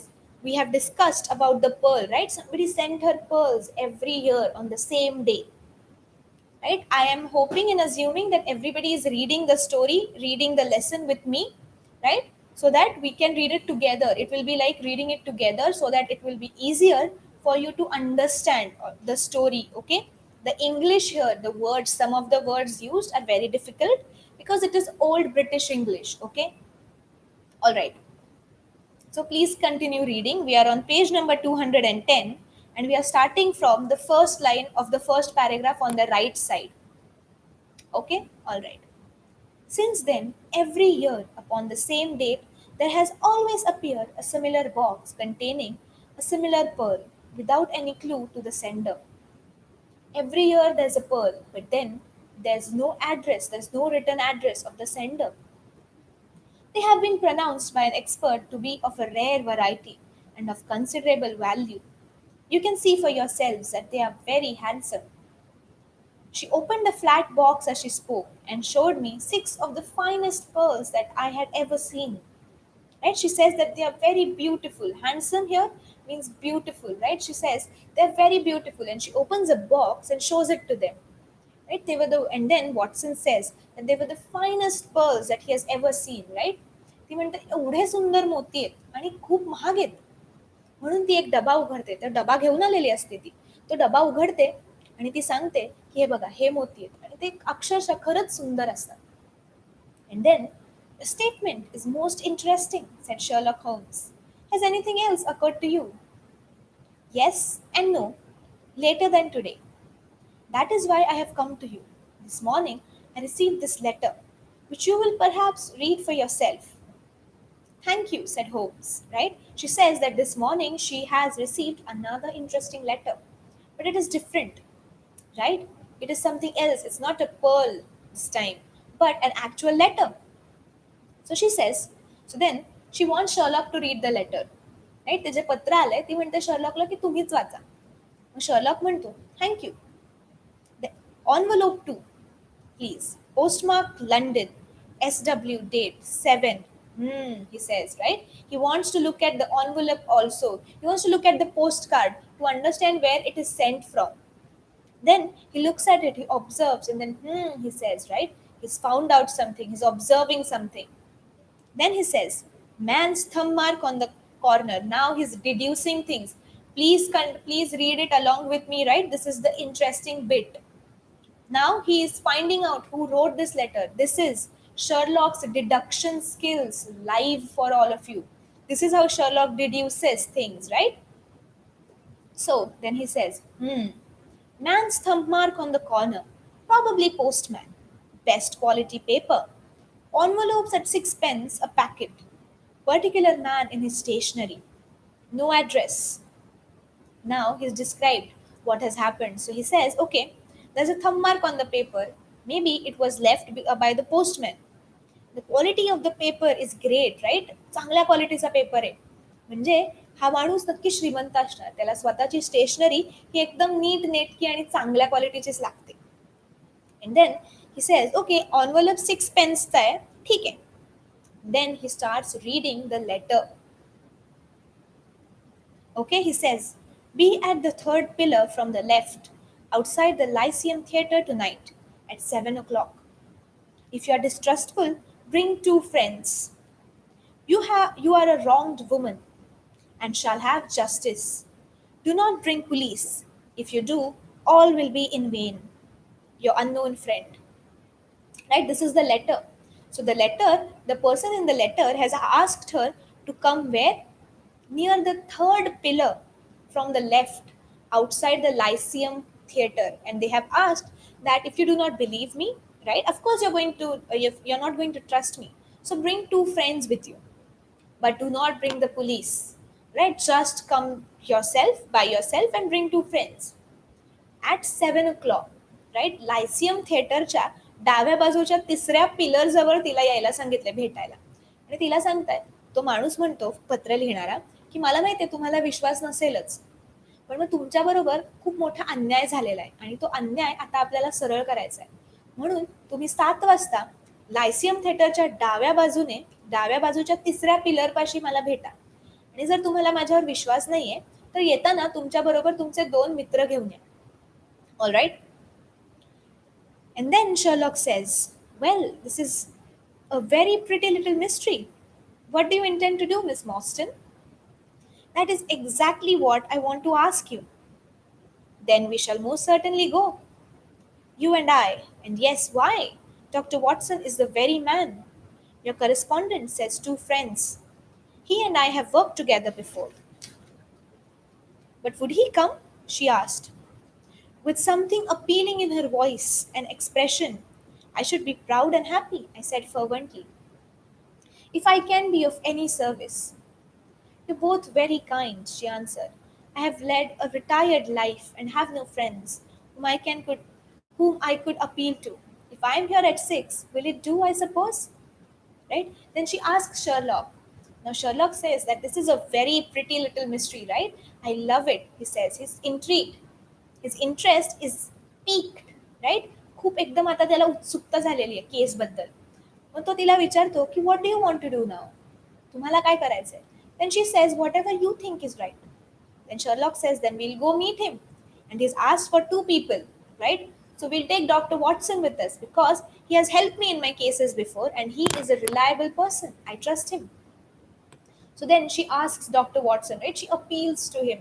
She says, please, would you also come with us? And then he says, yes, I would. And then she tells them that they are very kind and asks them, but if I come at 6, will it be okay? Right? Doctor वॉटसनला पण आता ते सोबत घेऊन जाणार आहेत, right? म्हणजे 3 जण आता ते जाणार. आणि ती त्यांना म्हणते की मी 6 वाजता इथे आले तर चालेल का? आपल्याला 7 वाजता बोलवलंय, मग मी 1 तास आधी येते, right? Then Holmes says, you must not be later. There is one other point, however. Is this handwriting the same as that upon the pearl box addresses? I have them here, she answered, producing half a dozen pieces of paper. Now they are trying to, see if the handwriting is the same, the one in the pearl box, right? मोती जेव्हा पाठवायचे त्या पत्रावरचं अक्षर आणि आत्ता जे पत्र आले त्या पत्रावरचं अक्षर ते लावून बघतायत की काहीतरी सिमिलॅरिटी आहे का, एकाच माणसाने लिहिली आहेत का. You're certainly a model client. You have the correct intuition. Let us see now. He spread out the papers upon the table and gave a little darting glances from one to the other. They are disguised hands, except the letter, he said presently. But there can be no question as to the authorship. See how the irresponsible Greek will break out? See the twirl of the finals? They are undoubtedly by the same person. I should not like to suggest false hopes, Miss Morstan, but is there any resemblance between this hand and that of your father? Right? And then he says that okay, kind of different, but then if we look at it closely, the handwriting kind of resembles each other. Okay? Now he says that it is the same person, and he says, do you think this is the handwriting of your father? But then he also adds that I do not want to give you false hopes, okay? But just tell me if this handwriting looks like your father's handwriting, right? And then she says, nothing could be more unlike. माझ्या वडिलांचं अक्षर नाहीये. माझ्या वडिलांचं अक्षर असतं तर मी ओळखलं असतं. दरवर्षी ते तिला पत्र पाठवत होते ना, तिला त्यांचं अक्षर माहिती होतं आणि ती म्हणते हे अक्षर काय माझ्या वडिलांचं नाही. Then Sherlock says, I expected to hear you say so. We shall look out for you, then at 6. Please allow me to keep the papers. I may look into the matter before then. It is only 3:30. Au revoir then. Right? Au revoir, said our visitor, and with a bright, kindly glance from one to the other of us, She replaced her pearl box into her bosom and hurried away. Standing at the window, I watched her walking briskly down the street until the grey turban and the white feather were but a speck in the somber crowd. Right? So then Sherlock says that please be here till 6 and leave these papers, right? Leave the letters here. I will study them before you get back. It's only 3:30. We still have a lot of time before we meet. And so I'll study them till the time you come. And then he says au revoir, right? Please underline au revoir. It means it is French for bye. Okay, au revoir. It means French for bye. And then he says, right, irrepressible means something that is very pressing, it cannot be changed. Okay, all right. Then the visitor also says bye, okay, I'll be here. And then she takes her pearl box, she keeps it in her bag, and then she walks away. Okay, with she smiles at both of them, and she says, okay, I'll be here. And then she walks away. And Watson, from his window, he keeps looking at her. Then she is long gone. एकदम लांब जाईपर्यंत खिडकीतनं Watson तिच्याकडे बघत असतो. ठीक आहे. And then Watson says, "What a very attractive woman!" I exclaimed, turning to my companion. He had lit his pipe again and was leaning back with drooping eyelids. "Is she?" he said languidly. I did not observe. "You really are an automaton, a calculating machine," I cried. "There is something positively inhuman in you at times." He smiled gently. "It is of the first importance," he said, "not to allow your judgment to be biased by personal qualities. A client to me is a mere unit, a factor in a problem. The emotional qualities are antagonistic to clear reasoning. I assure you that the most winning woman I ever knew was hanged for poisoning 3 little children for the insurance money. And the most repellent man of my acquaintance is a philanthropist who has spent nearly 250,000 upon the London poor." Right? Then, Watson, after she leaves, after he's looking at her in the window, he says, right, he tells Sherlock that, "Oh my God, she's such a beautiful woman, so attractive." Then Sherlock says, "Really? I did not notice." Then Watson is at his wits' end. Watson says, "You're a machine. How could you not notice that she is so good looking? How is that even possible?" Then Sherlock smiles and Sherlock says that, "See, she is a client. You cannot be biased. You cannot judge them by their beauty or their outward qualities. A client, for me, is a unit. It's like a mathematic problem, right? It's a problem of math." And then he says that the most winning woman, right, the most handsome, maybe a very good woman that he ever knew in his life was somebody who poisoned 3 little children for their insurance money. And then he gives example of a man. He says that I have seen the most repellent man. Repellent, घृणा. तो म्हणतो एकदम अशी घृणा येणारा माणूस पण मी बघितलेला आहे, जो इतका दयाळू आहे, सगळ्यांसाठी चांगलं करतो, दानशूर आहे. राईट, इतकी सुंदर बाई मी पण बघितलेली आहे, पण तिने 3 लहान मुलांना विष देऊन मारलं का, तर त्यांच्या इन्शुरन्सच्या पैशासाठी. म्हणून तो वॉटसनला म्हणतो की सुंदरता, बाहेरच्या क्वालिटीज हे बघू नये. क्लायंट हा फक्त क्लायंटच असतो. ती व्यक्ती जशी आहे तसं त्याच्यावरती अजिबातच विश्वास ठेवायचा नाही, कारण शेवटी ते लपवणारच गोष्टी तुमच्याकडून. म्हणून बाहेरच्या क्वालिटीजवरून एखाद्याचा निर्णय आपण घेऊ नये, असं शर्लॉक त्याला सांगतो. Right? And then Watson says, "In this case, however, I never make exceptions. An exception disapproves the rule. Have you ever had occasion to study character in handwriting? What do you make think of this fellow's scribble?" Right? But Watson is, Watson keeps pressing him. Watson says, "But this case is different." Sherlock says, "See, I never make an exception. All my clients are same for me." Okay? Then he asks Watson, "Have you ever tried to study handwriting? Have you done handwriting analysis before? What do you think of these two handwritings, right?" पण Watson काय ऐकायला तयारच नसतो. Watson म्हणतो, "पण ही case वेगळी आहे ना." पण शर्लॉक म्हणतो, "नाही, मी अजिबात असं पार्शालिटी करत नाही. माझ्यासाठी सगळे जे क्लायंट्स असतात ते सगळे सेम असतात. मी अजिबात अशी पार्शालिटी करत नाही, कोणी सुंदर आहे का, कोणी छान बोलतंय का." आणि मग तो त्याला म्हणतो की तुला हँडरायटिंग बद्दल काही माहिती आहे का, की हँडरायटिंग कशी जुळवायची, त्याच्यावरून कॅरेक्टरिस्टिक्स, कॅरेक्टर कसं कळतं, ह्या हँडरायटिंग बद्दल तुला काय वाटतं, असं तो त्याला विचारतो. It's legible and regular, I answered, a man of business habits and some farce of character. Holmes shook his head. Now, see, look at Holmes deducing something from only the handwriting of a person. Okay? Alright, Holmes says, look at these long letters, he said. They hardly rise upon the common herd. That D might be an A, that I an E. Men of character always differentiate their long letters, however illegibly they may write. There is vacillation in his case and self esteem in his capitals. Okay, now this is handwriting analysis. He's trying to find about the man, he's trying to talk about his personality based on his handwriting. He says, you know a lot of people write their handwriting more clearly. Now this person, his D looks like an A, his I looks like an E. All right, people, right? Then he says men of character do not do this. Now he says, then he says his K, right? K shows self-esteem in his capitals, right? He is a confident man. ते अक्षर बघून तो त्या माणसाची personality, त्याचे habits कसे आहेत तो सांगतो. तो म्हणतो की हा ज्या प्रकारे ए लिहितो ना, त्या डी सारखंच वाटतो. आय लिहितो ते ई सारखंच वाटतं. जी हुशार लोक असतात, जी नेहमी पत्र लिहितात, ते काय असं लिहित नाहीत. अक्षर कितीही खराब असलं तरी ए आणि डी, आय आणि ई ह्यातला फरक तरी कळायलाच पाहिजे ना.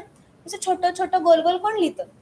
And then he says that I have some references to make. Let me recommend this book, one of the most remarkable I penned. It is Winwood Reade's Martyrdom of Man. I shall be back in an hour. Right? And Sherlock says that he has to go out somewhere. Then he says that you may read a book. And what is the name of the book? Martyrdom of Man by Winwood Reade. He says, मी बाहेर जाऊन आलो थोड्या वेळातच, तोपर्यंत हे एक पुस्तक watch. काय त्या पुस्तकाचं नाव आहे? मार्टिडम ऑफ मॅन. तुम्ही ते पुस्तक वाच, एकदम सुंदर पुस्तक आहे, खूप छान माहिती दिली आहे त्यात. हे पुस्तक तू वाच, मी थोड्या वेळात आलोच, मला काहीतरी काम आहे बाहेर, म्हणून तो बाहेर निघून जातो. I sat in the window with the volume in my hand, but my thoughts were for but my thoughts were daring speculations of the writer. My mind ran upon the late visitor, her smile, the deep rich tones of her voice, the strange mystery which overhung her life. If she was 17 at the time of her father's disappearance, she must be 27 now. A sweet age when youth has lost its self consciousness and become a little sobered by experience. Look at how he's describing being 27. Look at the way the author has described being 27, right? Being young in such beautiful words. Yeah, please keep reading. Okay, let's be on the same page, all of us. Okay, then he says, so I sat and mused until such dangerous thoughts came into my head that I hurried away to my desk and plunged furiously into the latest treatise upon pathology. Right? Jack Watson sits near the window trying to read the book, but his mind is on Mary Morstan, right? He keeps thinking that she lost her father, right? Her father disappeared when she was only 17, a young child. And now it's been 10 years. So she's 27, right? Now she's an adult. How has it described 27? A sweet age, a youth. When youth has lost its consciousness and become a little sobered by experience, right? So we are youthful at 27, right? Everybody is youthful when they reach 27, but we are sobered. We are not drunk in our youth, right? We are not happy, we are not giddy, but we are sobered by experience. We have gained experience. And then he keeps thinking about her, and then he does not want to think about her, so he goes back and starts reading. All right? तो काय करतो, खिडकीत बसून Watson जे शर्लॉकने त्याला पुस्तक सांगितलेलं असतं ते वाचत बसतो. पण त्याचं मन हे पुस्तकात लागण्यापेक्षा परत परत मेरी मॉर्स्टनकडे जात असतो. तो तिचाच विचार करत असतो की ती किती वर्षाची असताना तिचे वडील हरवले, आता ती किती वर्षाची आहे, परत ती आता 27 वर्षाची आहे, किती सुंदर वय 27. असं सगळे विचार करायला लागतो. तो तिच्याबद्दलच विचार करायला लागतो आणि नंतर त्याला एकदम कळतं की बापरे, मी जरा जास्तीच विचार करतोय. म्हणून तो परत त्याचं लक्ष फ्युरियसली, राईट, ही सेज फ्युरियसली, एकदम असं मन घट्ट करून तो पुस्तकात लक्ष द्यायला लागतो पॅथॉलॉजीच्या. एकदम मन त्याचं वळवतो तो. It he just turns and just concentrates on his book, right? He does not want to think about her, though his thoughts keep turning to her. Why is that? Because he has taken a liking to Miss Mary Morstan. Okay? Then, what was I? An army surgeon with a weak leg and a weaker banking account, that I should dare to think of such things? She was a unit, a factor, nothing more. If my future were black, it was better, surely, to face it like a man than to attempt to brighten it by mere will-o'-wisps of the imagination. Right? She says. So he keeps thinking. Then he starts thinking, right? He goes into self-despair mode. And then he says that, what am I? I am a small army surgeon. I have a weak leg, right? Because he was serving in the army, he has hurt his leg. He has a weak leg and a weaker banking account. That means he has very little to almost no money in his bank account. Then he says, I am such a person. Can I even think of such things like love or women? She is only a unit, right? He says she is a client and nothing more. So he tries to, divert himself. He tries to think that, okay, this is it. She's nothing more than a client. I cannot like her. Why? Because I have nothing to my name. I have no money. I am weak. I have a weak leg, right? And then he says that my future is black. I would rather that it remains black. I don't want to imagine something that would never happen. Why should I do that? So willow wisps, underline willow wisps. Willow wisps are, imaginary lighting bugs that light up a place whenever you have a wish. Okay? It's a myth, willow wisps, a Scottish myth. All right. So then मग Watson काय विचार करायला लागतो? तो म्हणतो की माझ्याकडे आहे तरी काय, हे सगळं मी विचार करतोय तिच्याबद्दल, पुढे जाऊन मे बी लग्नाबद्दल, पण माझ्याकडे काय आहे? मी आर्मीमध्ये सर्जन होतो, आता मी रिटायर झालोय, माझा पाय वीक आहे, त्याला लागलं असेल आर्मीत मिलिटरीत काम करताना, त्याचा पाय वीक आहे, त्याच्या बँकेत तर अजिबातच पैसा नाही, एकदम थोडेसे पैसे आहेत त्याच्याकडे. मग तो म्हणतो मी असा काही विचार करू शकत नाही ना, मी असा कोणी श्रीमंत तर नाहीये की माझी पण काळजी घेईन, माझ्या बरोबर जी असेल त्या व्यक्तीची पण मी काळजी घेईन, मग मी असे विचार का करू?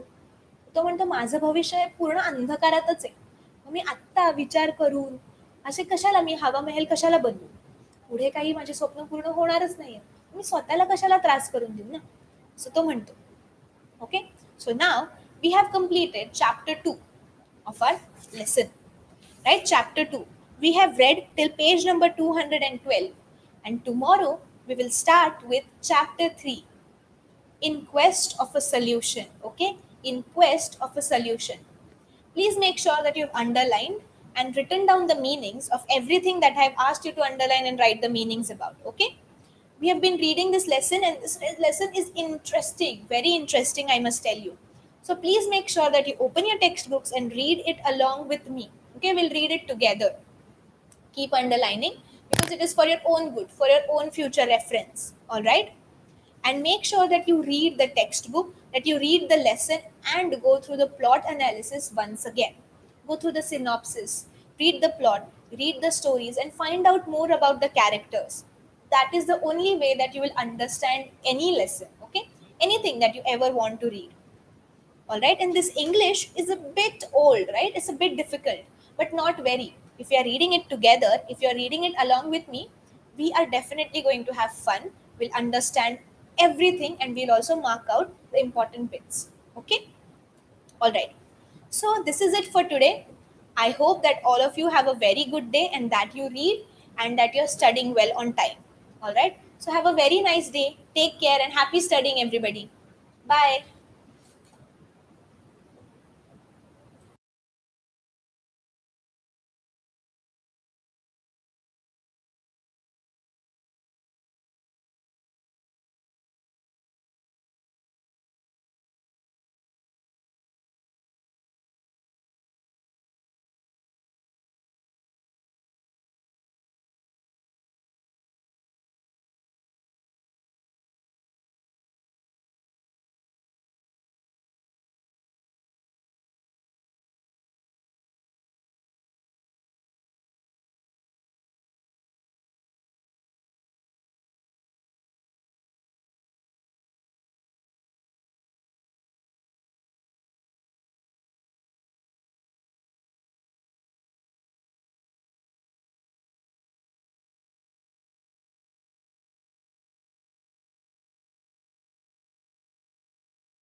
Am I audible, everyone?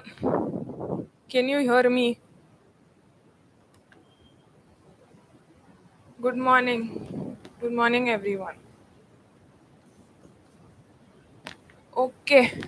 So, in the last class, uh, like yesterday, we looked in detail what was water pollution. All right. Today, what we will be studying in detail is soil pollution. All right. So, how is soil produced?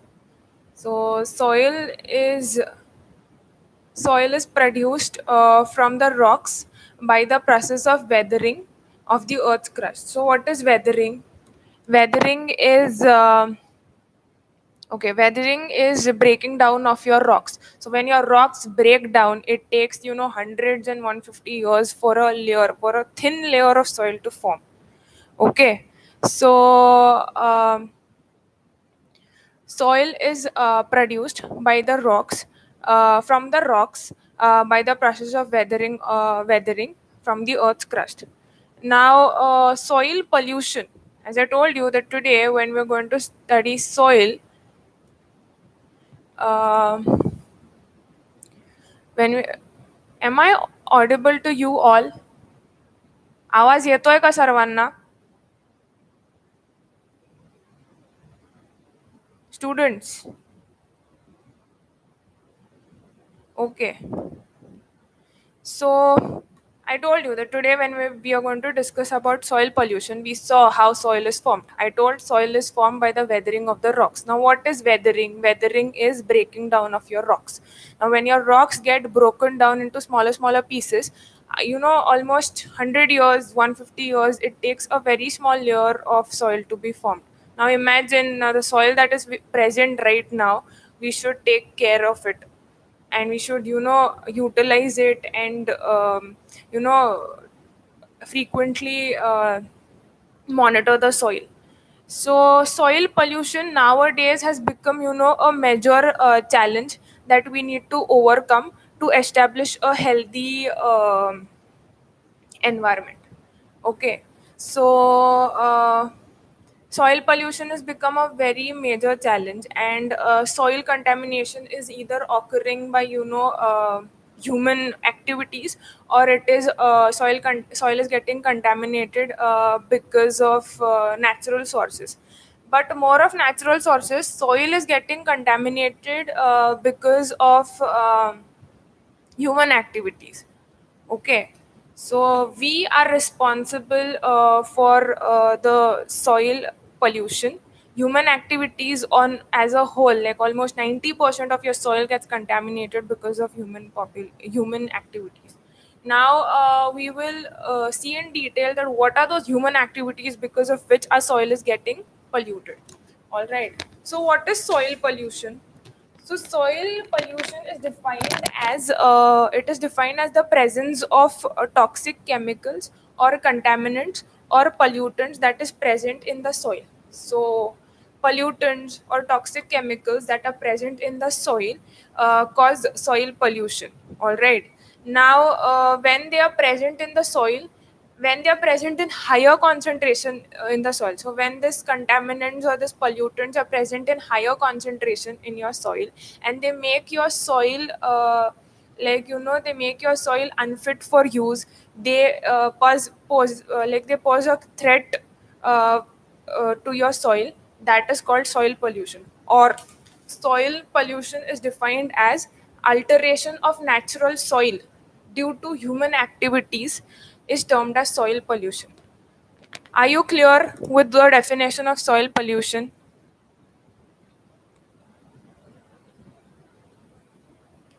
Okay.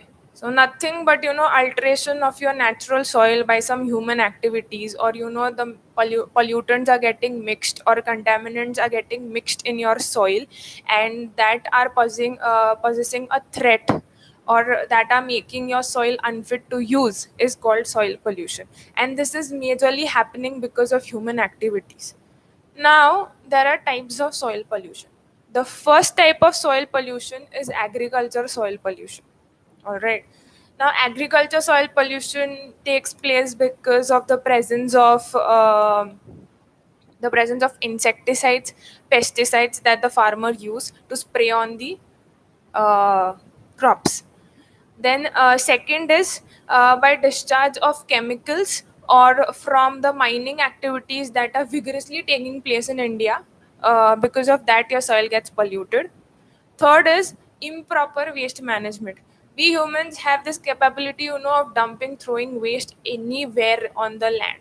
And that waste, we don't segregate the waste. We don't have the concept. Right now, people are becoming aware of, segregating the waste as in recyclables, e-waste, biodegradable waste, non-biodegradable waste, metallic waste. We are separating right now. But as a whole, people still are not getting aware, so we throw the substances on the land, and this substances have harmful properties. The waste that we throw somewhere, we don't even dispose it of properly. When we are throwing it on the soil, some of the waste that we throw or the garbage has this property of seeping it into the soil, and this causes soil pollution. All right. And then the fourth type of soil pollution is the soil pollution that is caused by urban activities.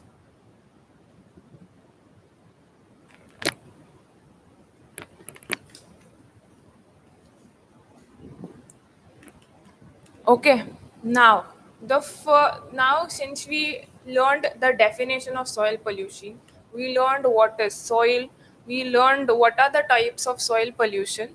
Now we will study the causes of soil pollution. Like, what are the causes of soil pollution? The first is industrial pollution. Now, discharge of industrial waste into the soil. When the waste from the industry is not treated properly, and before a treatment only it is released into the ground, so what it will cause, it will deteriorate your soil and it will cause soil contamination. So one reason of soil pollution. Second is mining. I told you in India, mining is carried out vigorously. Many useful metals are extracted from mining. Many useful minerals are extracted from mining, and that is the reason our soil is getting degraded. Mining is one of the cause. Now, extraction of minerals is affecting your soil structure, your soil formation, your soil chemistry. Extraction of minerals. Now, if you are, extracting minerals like iron, you are extracting minerals like some other minerals, the byproducts of these minerals are not disposed of properly. They are, disposed, they are just thrown out of, just randomly thrown, the byproducts of extract after extracting. Now, these byproducts don't have good properties. They are the reason why your soil is getting degraded. So when disposal of the byproducts of the mining activity should be disposed of properly. If it is not disposed of, it is going to cause soil pollution, and that is the reason your soil is getting degraded. And so mining is one of the very what say mining is just one of the reason of soil pollution. And I told you industrial discharge into the soil. Then coming to agricultural activities. Now, yesterday also when we were discussing about water pollution, I told you that insecticides and pesticides, when farmer uses on a large scale, it is one of the reason for water pollution. Yes, now the insecticides and pesticides are also a reason for soil pollution as well. Farmers, they use insecticides and pesticides on a large scale, and due to its repetitive use of insecticides and pesticides on these plants, the insects for which the farmers are spraying these insecticides and pesticides to kill those insects, the insects after a time become resistant. They don't get killed because of the repetitive, spraying of the same kind of insecticides and pesticides. The insects after a time, they build like a immunity kind of thing. They build a resistant that they don't die in spite of, spraying these insecticides and pesticides.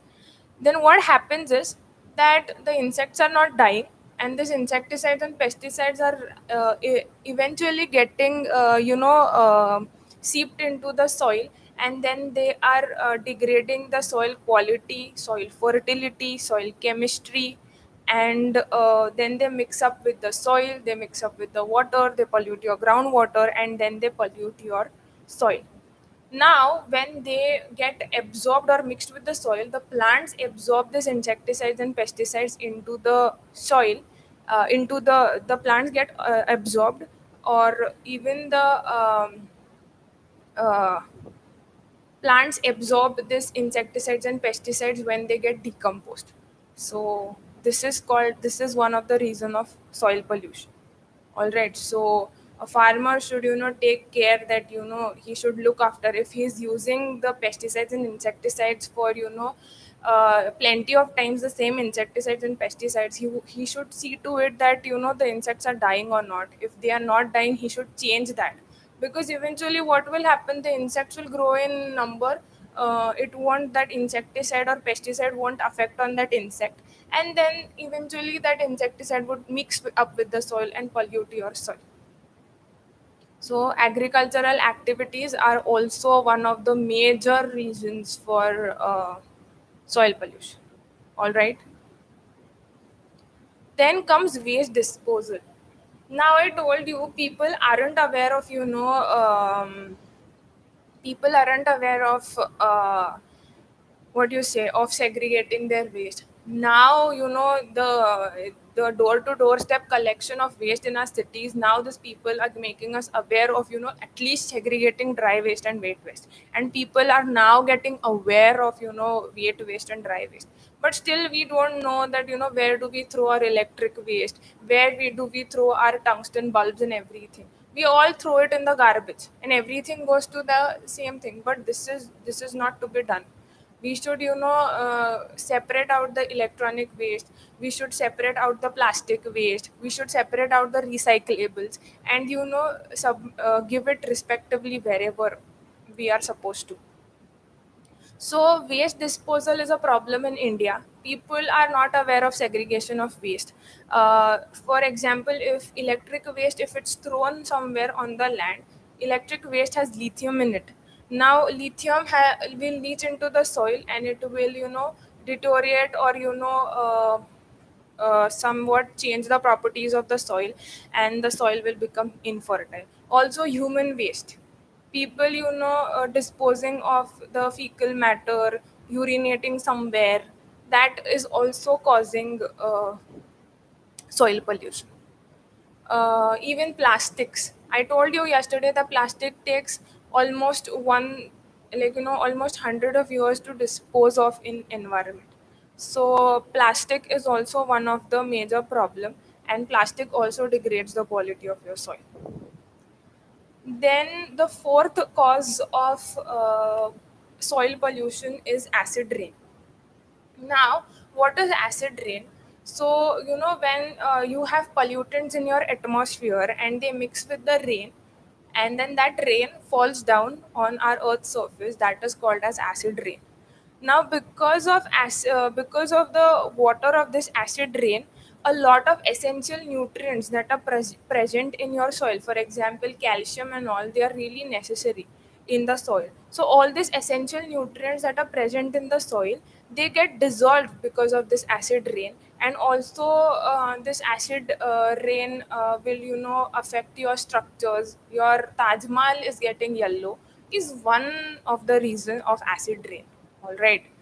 Then I told you that this acid rain. What is acid rain? Acid rain is just mixture of pollutants in the rainwater, and that rain falling onto the earth's surface is acid rain. Now it has harmful of chemicals.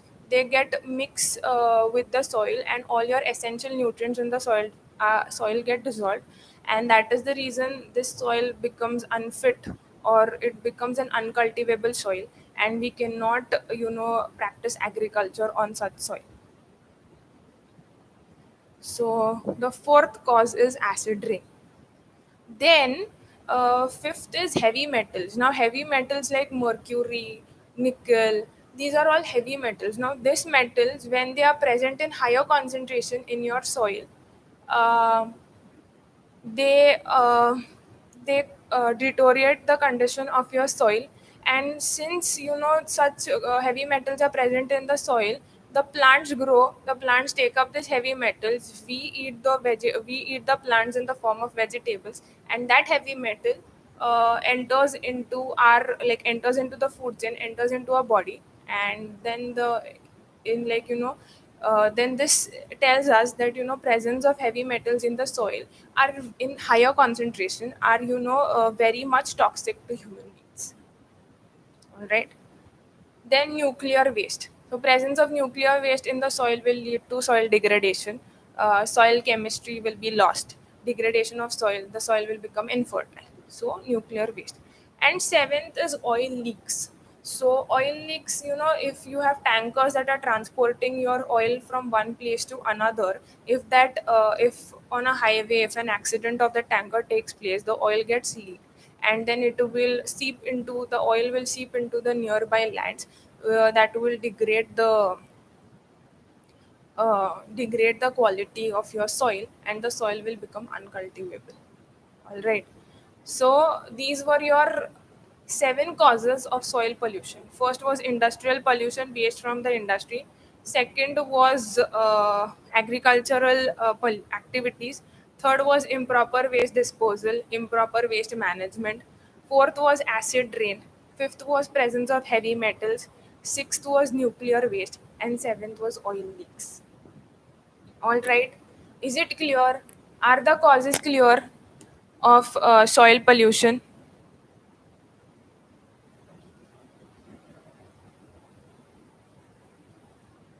All right. Then we will talk about the effects of soil pollution. Since we have learned the causes, what will be the effects? While telling the causes, I've told you the effects, but let's sort it out, and let's learn the effects of soil pollution. Now, effects of soil pollution on humans. So if I told you, like, this insecticides, pesticides, or heavy metals, they all seep, or oil leaks, they all seep into the soil. When your plants are grown in this soil, we humans are dependent for food on agriculture, and when we eat those plants, they enter into our body, and indirectly all this the substances from the, like, all your hydrocarbons that are present in your oil, or your heavy metals, or your chemicals present in your insecticides and pesticides, they are indirectly, when we are just eating those plants for as a food, the all this contaminants that are present in the soil are absorbed by the plants while they're growing, and they indirectly are entering into our bodies, and that is what is causing major health diseases in humans. Diseases like skin diseases, respiratory diseases, nausea, vomiting, eye irritation are all these diseases that have been caused by soil pollution. Then second is plants. Now, how are plants getting affected by soil pollution? So, I told you that the farmers are using pesticides and insecticides, and that is how repetitive use of this insecticides and pesticides, poor quality of crops, that results in poor quality of crops. The soil gets changed, and plants can't adapt to the soil change, like, very rapidly. When the soil chemistry is changing, plants cannot adapt to it like as soon as possible. It takes time for a plant to adapt to a new condition or a new soil condition. So that is the reason poor quality of crops are grown. So this is how it affects on plants. Then ecosystem. Now, soil is a habitat to various organisms. It is habitat to various microorganisms, birds, insects. And if the chemistry of the soil is negatively affected, then it will impact the lives of these microorganisms, the birds, the insects that are dwelling in the soil. And ultimately, all these microorganisms, insects, and birds which are living in the soil or are dependent on the soil will die, because they won't adapt to the changes that are happening into to the soil chemistry.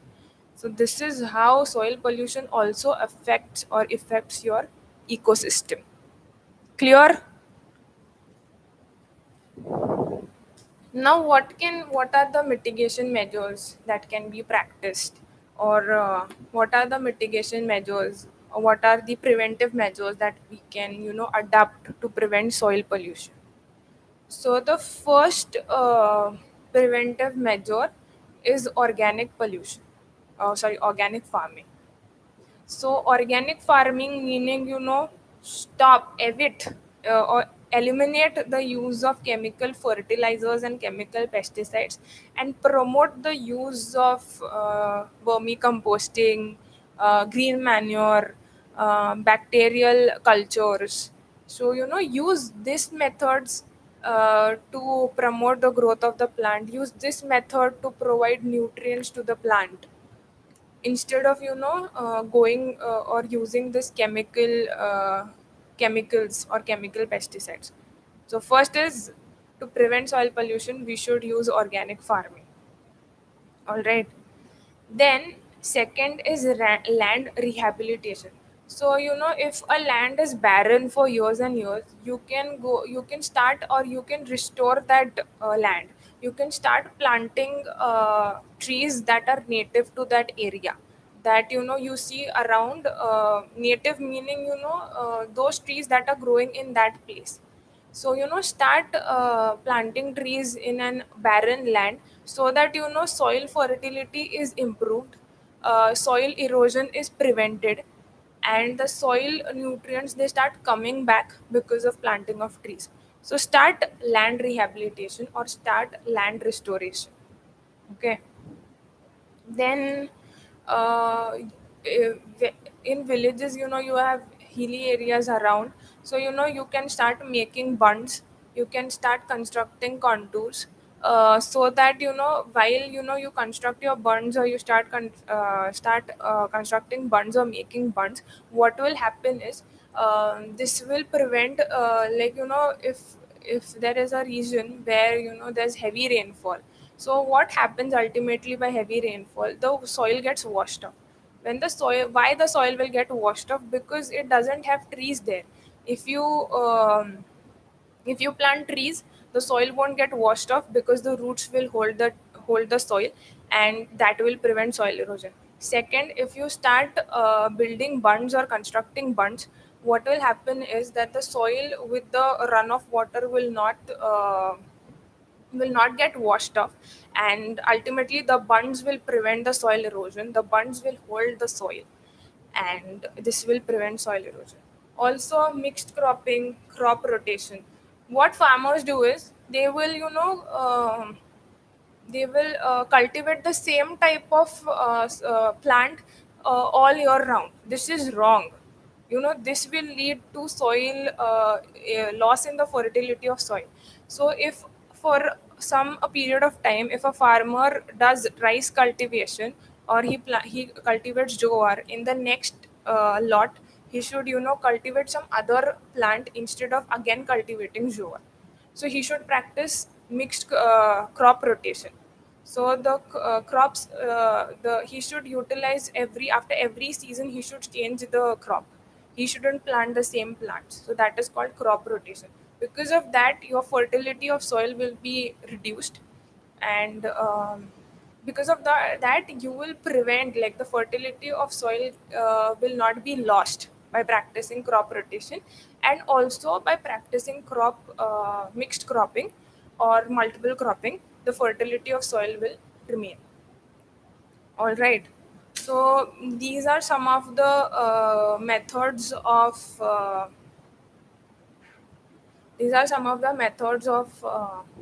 or measures for prevention of soil. So uh, this was all for today about soil pollution. So when we looked at the effects of soil pollution, when we looked at the causes of soil pollution, so that how, like water, how vulnerable soil is. And also, when we look at the formation of soil, it really takes hundreds of years for a layer of soil to form. It really takes a layer of soil to form, and one thin layer, hundreds of years for one thin layer of soil to form. So now it's up to us, and it's up to society, that we should start start start practicing organic farming. We should farmers, we should educate them regarding how do we prevent soil pollution, which we should use vermicomposting, we should use green manure instead of using chemical pesticides and all. And we should, if we see some barren land, we should tell the nearby people that we should start planting, the NGOs and all. We should tell them that we should start planting native trees, so that the soil is being held, and then the soil will regain its fertility, and the soil chemistry will be regained, and the soil will become back to normal. So this was it for today. Like water, even soil is an important phenomena. If soil wouldn't have existed, we wouldn't have existed, because it's agriculture that gives us food, and that is the reason we are living. So soil is also important. And so this is it for today. In the next class or tomorrow, we will take another type of pollution and learn it in detail. So is it clear, all of you?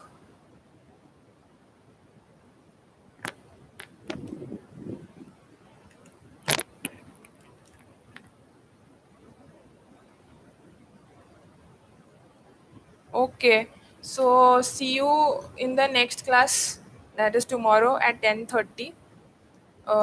Thank you, and have a good day.